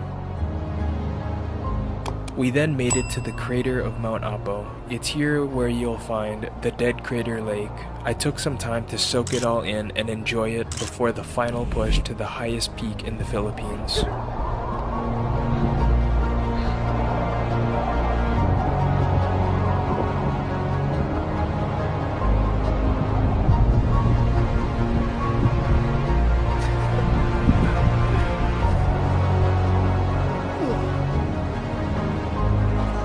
Thank you for following me to the top of Mount Apo. Now I'm going to celebrate with a few Reese's. This marked the halfway point of the trip, and honestly, going down is harder than going up. It's going to be a 2 to 3 hour hike to the lake where we will be staying for the night. I'm pretty cold. And it's rainy and it's slippery.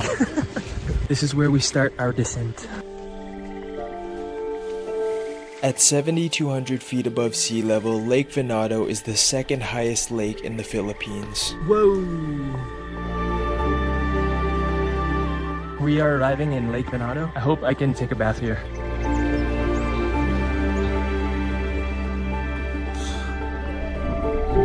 Oh my gosh. Welcome. Hello. Congrats, guys. I got a lifesaver down there. Guy was around past by me and then he stopped and, can I carry your... No. Are you serious? Yes. Holy. It was like... That's amazing.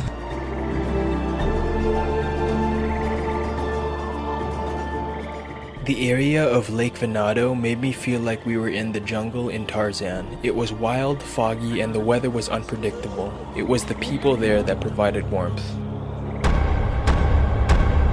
Yo, my boy Andre Benedict, man, like, comment, subscribe, hit that notification button. The next morning, we were able to sleep in until 5 a.m., have breakfast, and prepare for the final leg of the hike. Honestly, I was missing a proper bed, dry clothes, and a shower at this point, but living without these things only amplifies the enjoyment of them when you get back home. We are leaving Lake Venado now, but we have to cross this bridge again. It's kind of hard to traverse because it's one log. After the rain last night, it's actually submerged. We're going to go into the fog and go to the Century Tree, which is the final major stop of this trip. Looking back on this experience, I miss Mount Apo, the friends I made there, and the challenge of always having to push forward. We have to cross this river by going across this log.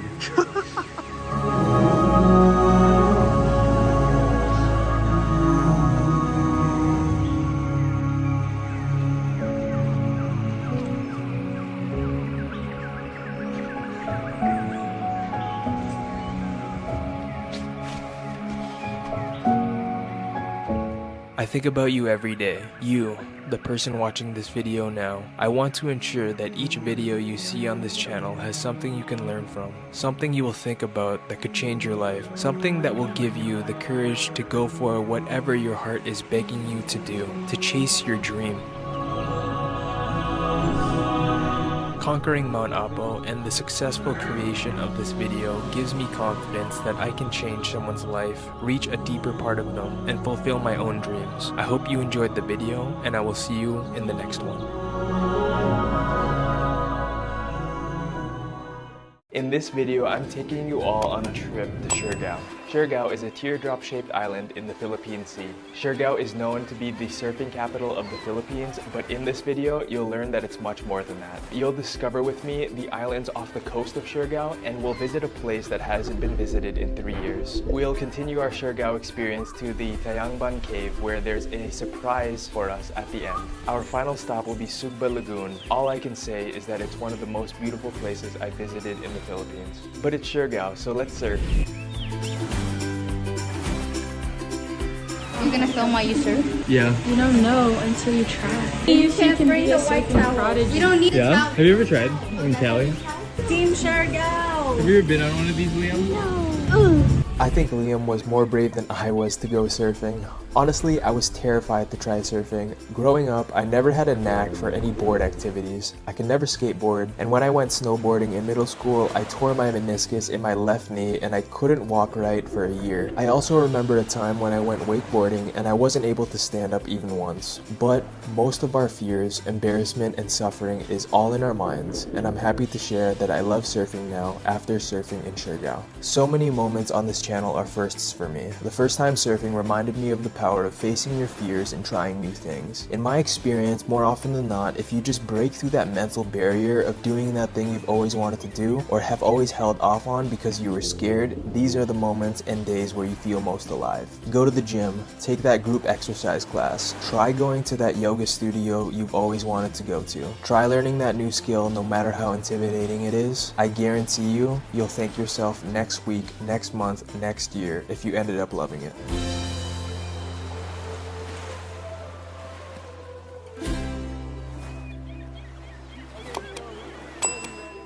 Go back tomorrow. Yeah. But with a rash guard. We then headed to the port to go island hopping. I hope you guys enjoyed surfing with us. It was super fun. That was my first time surfing. I'm excited to show you guys the islands that we hopped to surrounding Siargao. We're walking to the boats right now. It's high tide. We have to walk through the water. Medyo malalim na siya. Hanggang leeg daw eh. Ladies and gentlemen, This is your captain speaking. I am your captain now.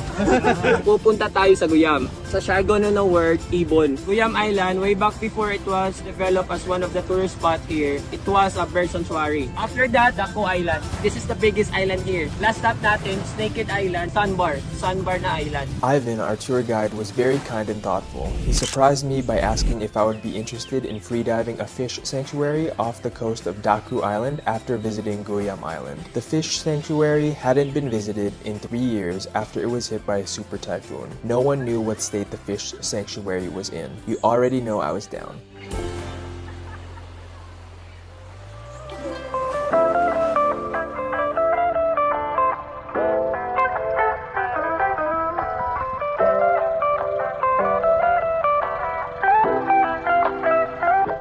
One skill I'm thankful for learning is swimming. I've been swimming since I was a kid, and experiences like these inspire me to push the limits of my swimming, specifically freediving. I saw a beautiful jellyfish up close and personal for the first time, something I'll never forget. The fish sanctuary itself was still barren and very few fish were living there, but I think like a lot of things in life, it will just take more time. At this point in the day, I was over 16 hours fasted. I was hungry and ready for the boodle fight on Duka Island. Alright guys, we made it to Duka. This is the biggest island that's not Siargao Island here. We're going to have the boodle fight for lunch. I'm really excited about that. I haven't eaten yet. We free dove a fish sanctuary. It still needs time to recover from the typhoon that hit it. It's my first time in Siargao. It's the first time island hopping in this area. I'm here with Ivan, our tour guide, and he actually lives on this island. 10-minute walk from where we are right now. He's nice enough to let me film them grilling our food for lunch. So thank you, Ivan. You're welcome, sir. Here's our food. Something that always impresses me about the Philippines is how fresh their seafood is. Oftentimes, the seafood is caught only hours before it hits the grill. The wood is from the island? Yes, sir. We also have ganga. We call this ganga. This is one of the local seashell here in Siargao. This is included. It's very sweet and salty. You should try this one, sir. You should try. Is it like clam or mussel? It tastes like squid, sweet and a little bit salty. When we cook this, we use seawater. Boiling seawater? Yes, sir. Oh, okay. You catch it fresh from Siargao? Yes, yes. Off the water, yes. Our presentation. Yeah. Food. I'm happy to report that none of the food on this table survived. Do you dip it in the soy sauce? Yeah. Sheesh. The ganga tasted just like squid. Oh. Whoa. Okay. Oh, it's so spicy. If you're planning to visit Siargao, I would highly recommend putting island hopping as one of the top things to do on your list. It's a great group activity, and if your tour guide is as good as Ivan from IAO Local Surf and Tours, you'll be well taken care of. Ivan planned Naked Island to be our last stop of the day, so it wasn't too hot.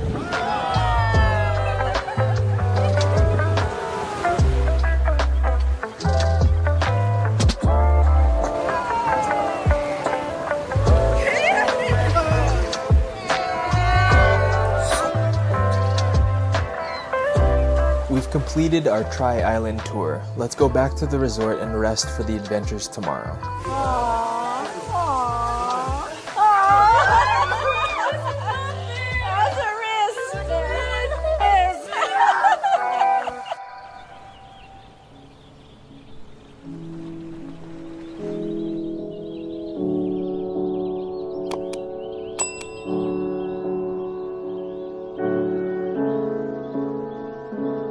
I hope you've been loving Siargao so far. Today, we will be going on a land tour of Siargao. I hope you enjoyed the day with us.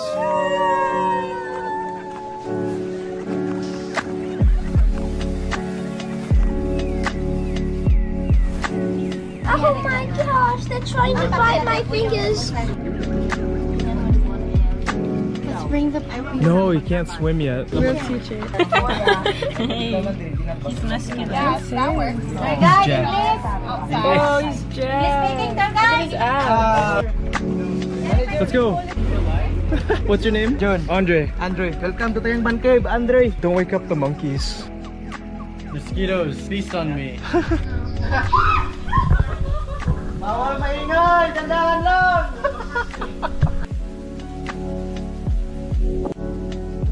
Tayangban Cave is an 800-foot underwater cave in Siargao. Towards the end of the cave, I found out that Tayangban Cave is also a bat cave. I made sure to close my mouth when looking up.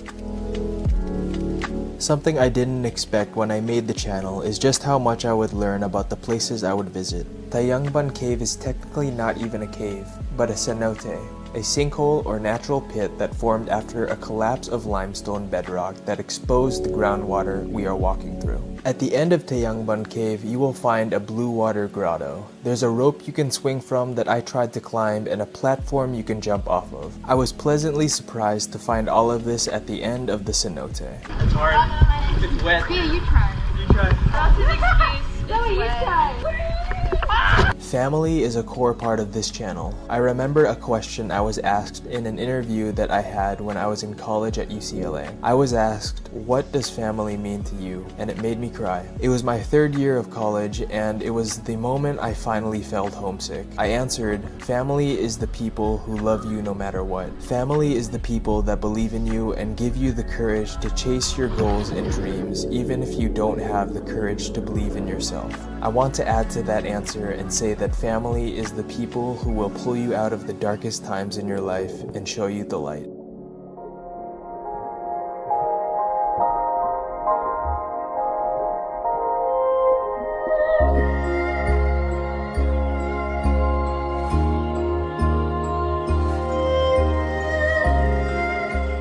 The shining light at the end of this trip was Sugba Lagoon. Sugba Lagoon is tucked away in a remote island surrounded by mangroves, stunning islands, and rock formations. The boat ride from the main island was grand. I was in awe of the beauty of my surroundings and I couldn't wait to see Sugba Lagoon waiting for us at the end.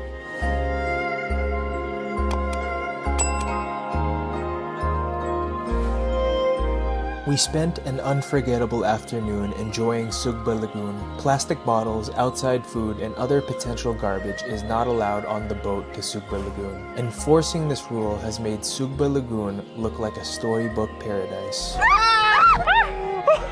When I was in a dark place in my life, I would imagine myself living a different life in a different place. In Sugba Lagoon, I found myself in that place, but living my own life.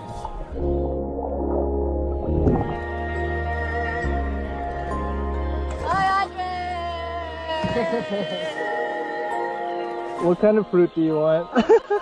Excuse me, your arm. For years, I lived with doubt, fear, and hopelessness. I was in my own way, and it would stop me from living the life I want to live. If you ever find yourself in this state, try to make the small changes each day to steer your life in the direction you'll be most happy with. The bigger the change, the scarier it will be, but sometimes those big changes and scary decisions will be a turning point in your life. Those changes could one day lead you to paradise. What was that? I like that. I'll record you. Yeah?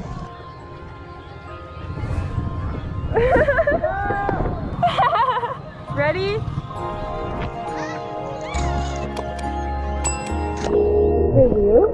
This is a monster. It's gonna suck on my face. Oh my god. Oh my gosh. Time is strange. During our time in Siargao, it seemed like a blink of an eye. But looking back, we did so much in that time, and I'm glad I was able to relive it with you, the person watching this video now. I don't know if you need to hear this, but something that's helped me in the past year is truly living in the moment. Oftentimes, my mind goes to the past and hopelessly tries to change something that can't be undone. It makes me sad. Just as often, my mind goes to the future and it seems uncertain and hopeless at times if I'm not taking action in the present. I've found happiness taking action in the present. I've found happiness resting in the present. And I found happiness being grateful in the present. If you enjoyed this video, it would mean the world to me if you subscribe and join this family. I'll see you in the next video.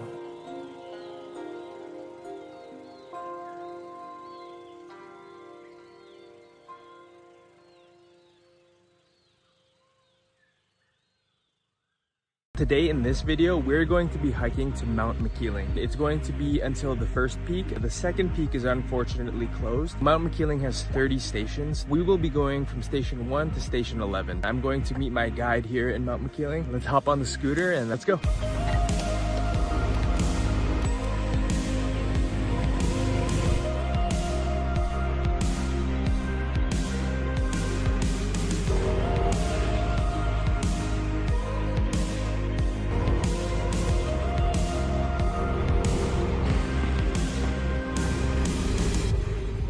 have officially entered the trail. What's cool about this hike is that it's actually from station 1, which is right here, paved the whole way until the first peak. We'll see a lot of cool attractions, including flat rocks and mud spring. And then we'll make it to station 11, go to the first peak, and then head back. For those of you who have been following the journey so far, it's been pretty crazy to go from leaving the home, driving across the US, and then going to Los Angeles, where I lived for 7 years, getting rid of a lot of my old stuff, purging a lot of things that were weighing me down in my life, like I've been saying, and then going to the Philippines and starting this journey. I'm not gonna lie, it scares me sometimes. I think that I'm really enjoying the journey. I'm really learning a lot. I'm learning how to speak Tagalog again. I'm gonna sprinkle that into the videos here and there.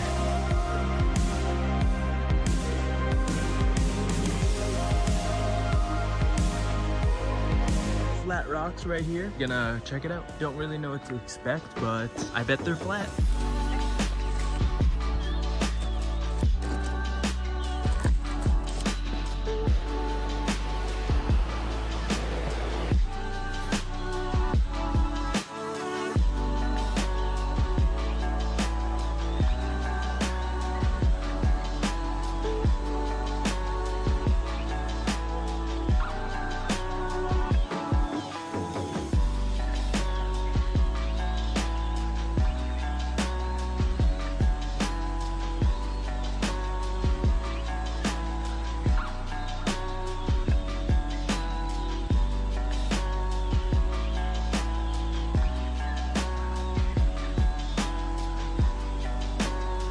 I'm glad we saw this, and it's a bit loud because of the rushing water here. The water, it flows from up here, downstream, then behind me here. Really cool. Flat Rocks would be a really good place to bring your friends and family for lunch because it's so close to the entrance. The sound of the water is just really nice. I'm glad I was able to show you guys Flat Rocks. Let's continue climbing up the mountain to Station 11, Aguila Base.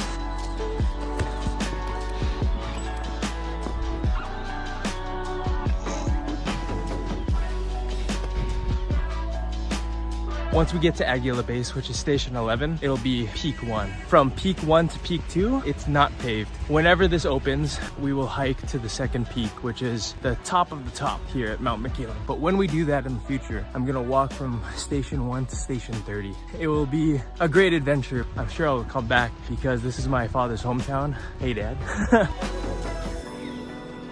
As I've been walking, I don't know why, but I started thinking about that classic story of the tortoise and the hare. I desperately wanted to be the hare.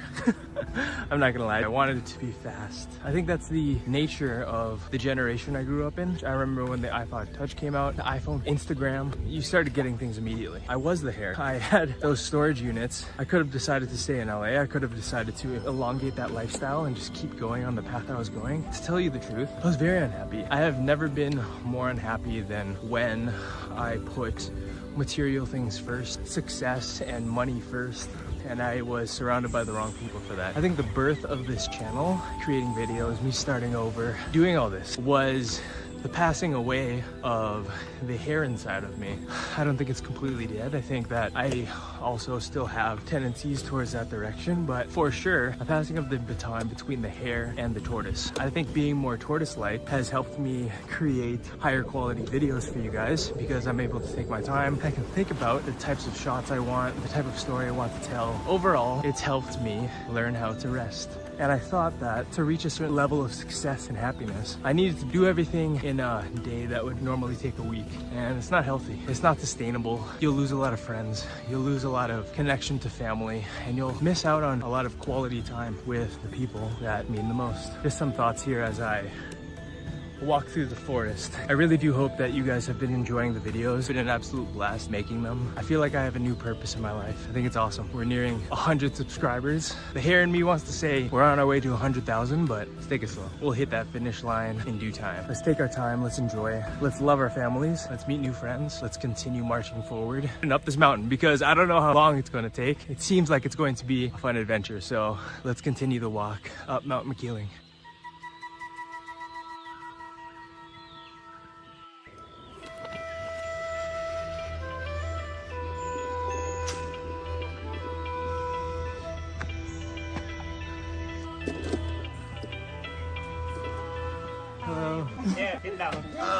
I can understand Tagalog.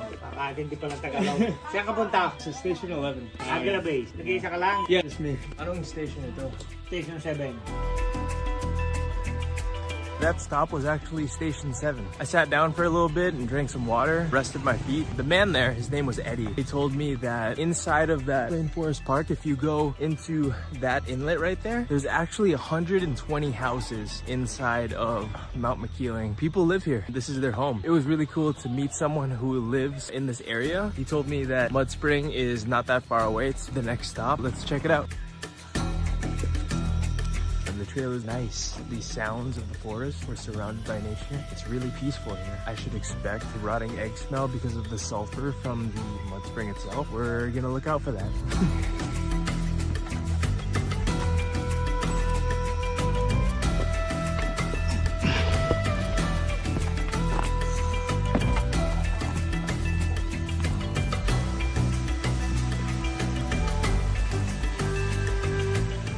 Found the mud spring. It's behind a fence. There's a stream behind me and it's pretty muddy, so it lives up to the name. It's smoking actually, right there. That's the mud spring. Let's get a little bit closer. This site is one of the mud pots left on Mount Makiling, an inactive volcano. A mud pot is a type of hot spring that is formed when, due to volcanic heat, sulfuric acid breaks down surrounding rocks into clay. The clay mixes with water to form mud that is very hot, 80 degrees Celsius, sulfurous, very acidic, and varying consistency and color.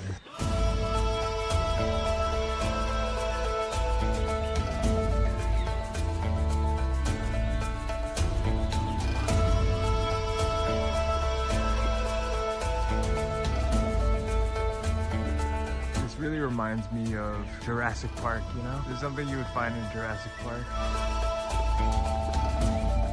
There's many spots you can camp in Mount Makiling, but this is not one of those spots. Just because this water can burn your skin, they don't want to risk that for people who camp. So yeah, bow wow. All right, stay with me guys. We're on to the next one. All right guys, it looks like we're coming up on Agala Base, to the end of the trail. I'm gonna show you guys around. I've never been here before. I'm glad that we made it and I could take you guys with me.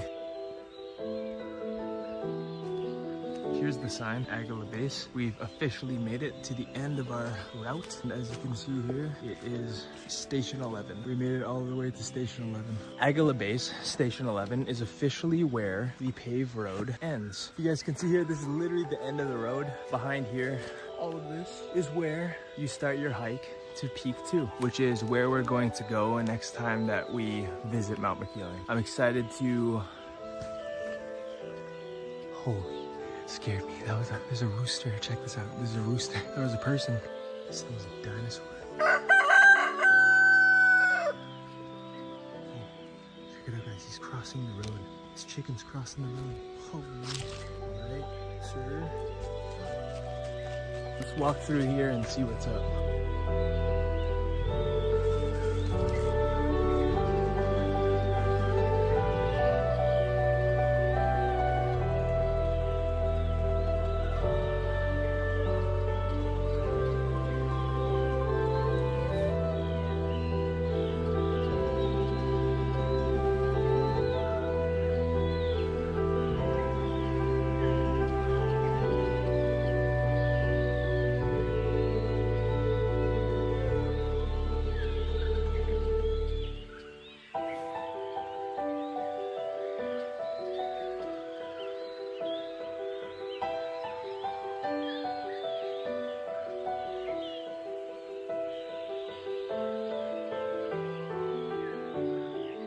Alright you guys, that will do it for this video. I hope you guys enjoyed going up Mount Makiling with me from Station 1 to Station 11. We saw the flat rocks, the mud spring, and we saw Agila Base, which is right here. It was an awesome time. It gave me so much energy to know that someone on the other side of this camera will be seeing this footage and enjoying the trip with me. So it made the hike a lot easier. I'm not gonna lie, it was a bit tiring, but I was able to rest here and I'm gonna enjoy the walk back, giving me some time to think about what's next and what what I can offer you guys on this platform. I'm just really excited to continue sharing my experiences and giving you guys quality content that you can enjoy from your home so that you don't have to come here if you don't want to. But if you do, I highly recommend it. It's an amazing place, Mount Makiling. And I know I'll be back and I'll show you guys what is beyond this paved road right here. We're gonna show you Peak 2 and probably even more amazing sights, amazing sounds here at Mount Makiling. Thank you for watching. If you subscribe, you will become a part of this family. And if you hit the bell icon, you'll be notified the next time I'm on an adventure and a video is ready for you. So you can always know when the next adventure is. Leave a comment down below if you guys enjoyed this video. That's it, you guys. Thank you for watching, and I will see you guys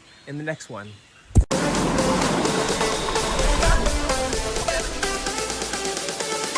This is high. Holy!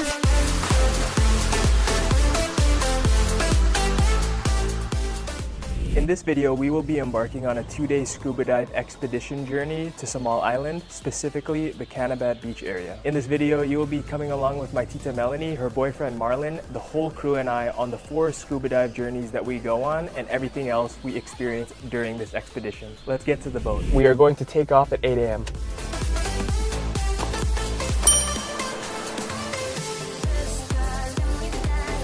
Yeah, we just met. Nice to meet you. I see you on Facebook. We met underwater. Yeah, we met underwater. You're still taking your course? One boat dive and then the e-learning. Let's see what you can do. Don't worry, you can dive with us. An instructor will Go with you. When? Wait. Si Earl. English? Dive boat Yeah, English. Andre. It's a problem. Jim goes to different boats. Where there is guapo, I go there. The GPS told me to be here. Doy, parang guapo dito.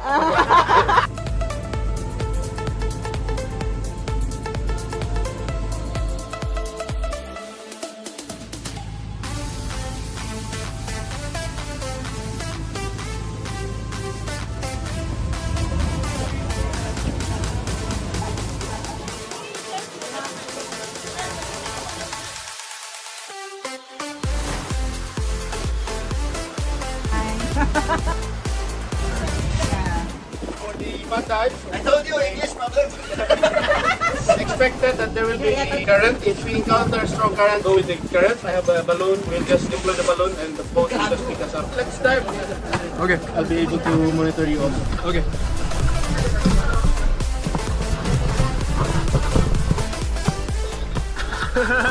One big step.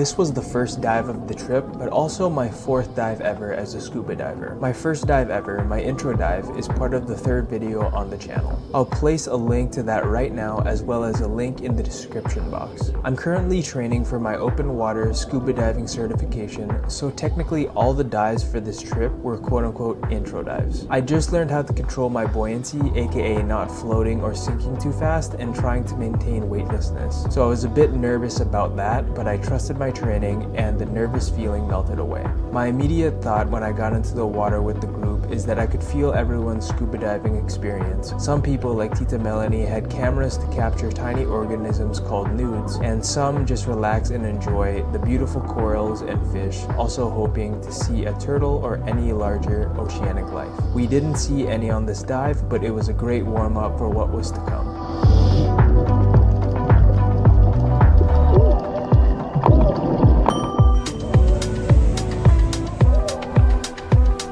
We then sailed to Canabad Beach to rest a while before the second dive. Our second dive would take place here at Canabad Beach, and it was an unexpected challenge.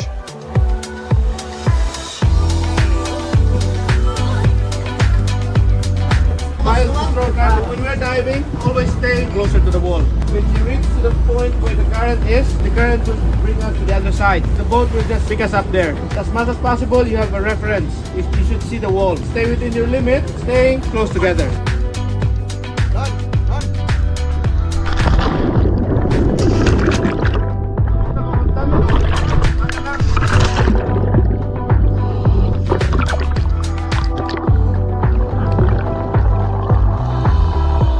For the second dive, Wang, my dive master, knew that there was going to be a current, and that was the surprising challenge of this dive. I've never done a dive with a current before. The current felt strong. At its strongest, all of us in the group were completely sideways and kicking was no longer required. I was surprised by the power of the current, but I also remained calm in the moment and made sure my buoyancy was good and made sure I wouldn't crash into any corals. Scuba divers call dives like these drift dives, where you enter the water in one location and the boat moves to where you will surface. After the dive, I was told that the current was strong at 4 to 5 knots, 6 miles an hour, or 9.7 kilometers an hour.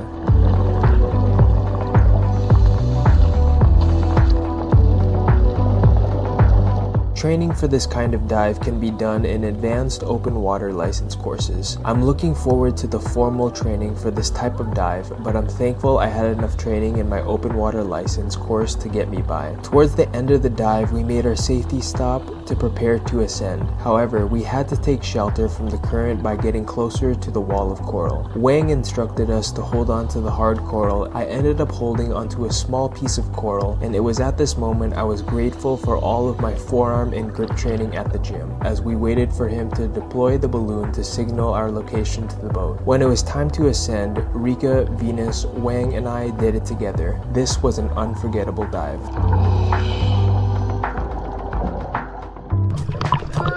No kicking required. That was wild.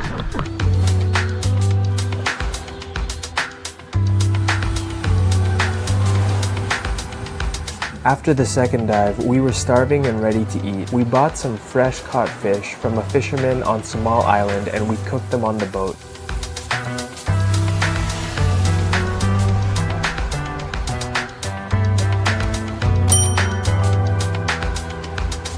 I then discovered that Canabad Beach had a cliff you could jump off of, but unfortunately I wasn't able to jump off of it, just fly around it that night.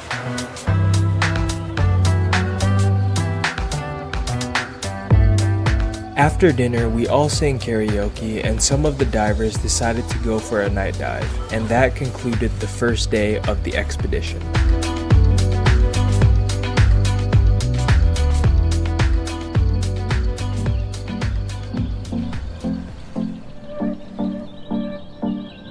Let's jump off that cliff.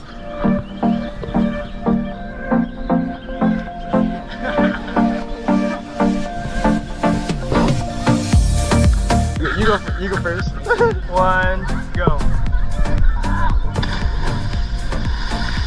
Good? Holy, this is high. Holy! Yeah, this is scary, dude.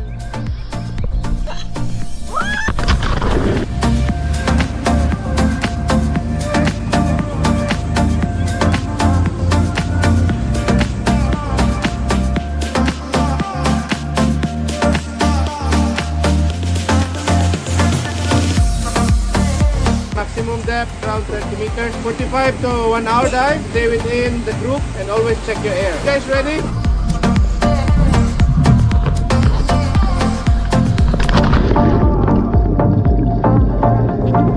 I think one of the coolest things about diving is that it brings together people from all different backgrounds, from all around the world, and you get to experience a different world together. Because when you dive, you truly experience a different world. It looks like something out of an alien movie, but it's on Earth. As a kid, I think I was like other kids where at one point they wanted to become an astronaut. And I think that scuba diving does that for me, where the weightlessness, the otherworldliness of what you're seeing in front of you is something like from outer space. And if I'm never going to become an astronaut, at least I can get better at scuba diving and live out that childhood dream.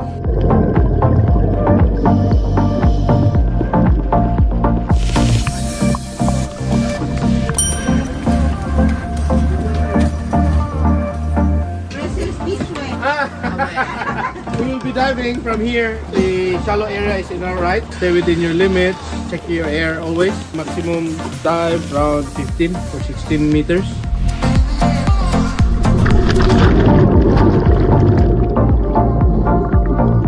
The last dive was the most eventful of the trip because we saw 3 turtles back to back to back, and I was just so excited because for the first 3 dives I hadn't seen any bigger wildlife, but we saw 3 turtles up close. You can see how I'm swimming behind this one here. I just wanted to get close, not touch it, but just get close and appreciate the beauty of these creatures that live at the bottom of the sea. I knew there were turtles in this area because on my first dive ever, I did see a turtle, but this entire trip I hadn't seen a turtle until now. And it was just so amazing that we could see these turtles on the final dive.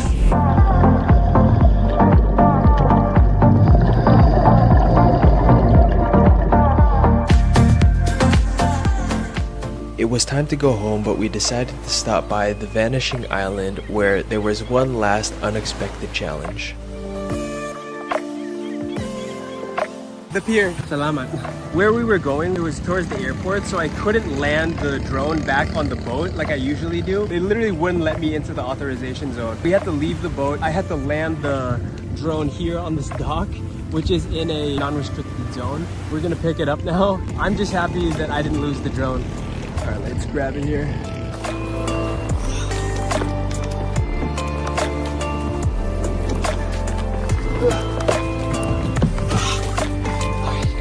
All right, we were able to get the drone back. What was your name? Elvin? Nice to meet you. Thank you for helping me. The days following this trip, I caught myself thinking about the experiences I had, the people I met, and just living on the boat in general, the island life and exploration. I want to thank Tita Melanie for inviting me on this trip and everyone on this trip that made it so memorable. The theme song of this trip for me was Younger, the Kaigo remix by Sainabo Se. If you want to listen to that and imagine you're on the boat with us, that's a way you can be a part of this expedition too. I hope you enjoyed the video.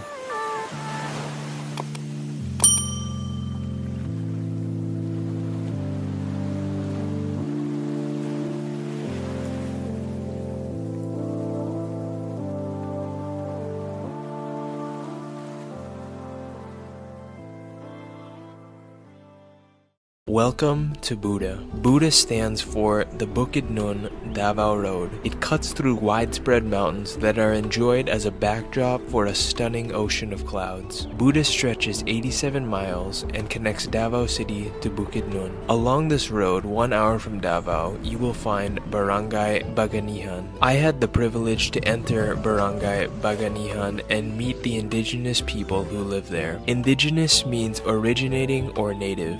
It means people who are inhabiting a land from the earliest times before the arrival of colonists. In this video, you will be meeting the Matigsalog tribe and see their culture through their music, attire, food, and more.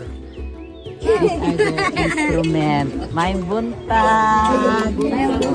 Pwede ninyo isulti unsa ni, unsay pangalan? Saluroy. Saluroy. Para asa? Unsay gamit ana? Sayaw. Sayaw. Sige, kini kuglong. Kuglong. That's amazing. We're lucky to see them. Yeah, very lucky.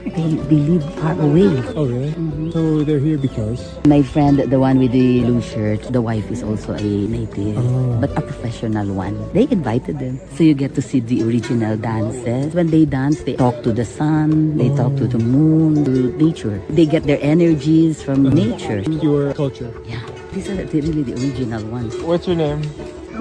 Rubik. Nice to meet you. This is Jainal, no, I met, and his wife Jenitel. Dato, Victor, Dato. si Jubert. Maghimo sila og sayaw nga kanang cultural dancing. Ang makita ninyo sa ilahang sayaw, ako pong isulti sa inyo unsay kahulugan sa ilang sayaw. She will interpret to us the meaning of the moves of the dance. Sayaw ko, sayaw.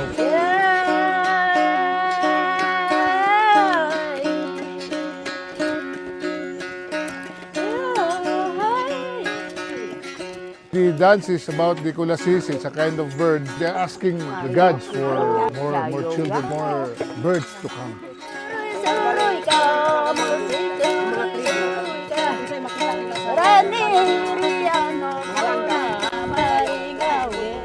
way you cover how they cook. Inside the bamboo. When they cook rice inside the bamboo, it will not spoil for a week. Oh, really? Yeah, because there's no refrigerators. Yeah. They need to use the bamboo so to preserve the cooked rice. Before the bamboo is put on the fire, rolled leaves are inserted at the ends and the bamboo rice cooker is complete.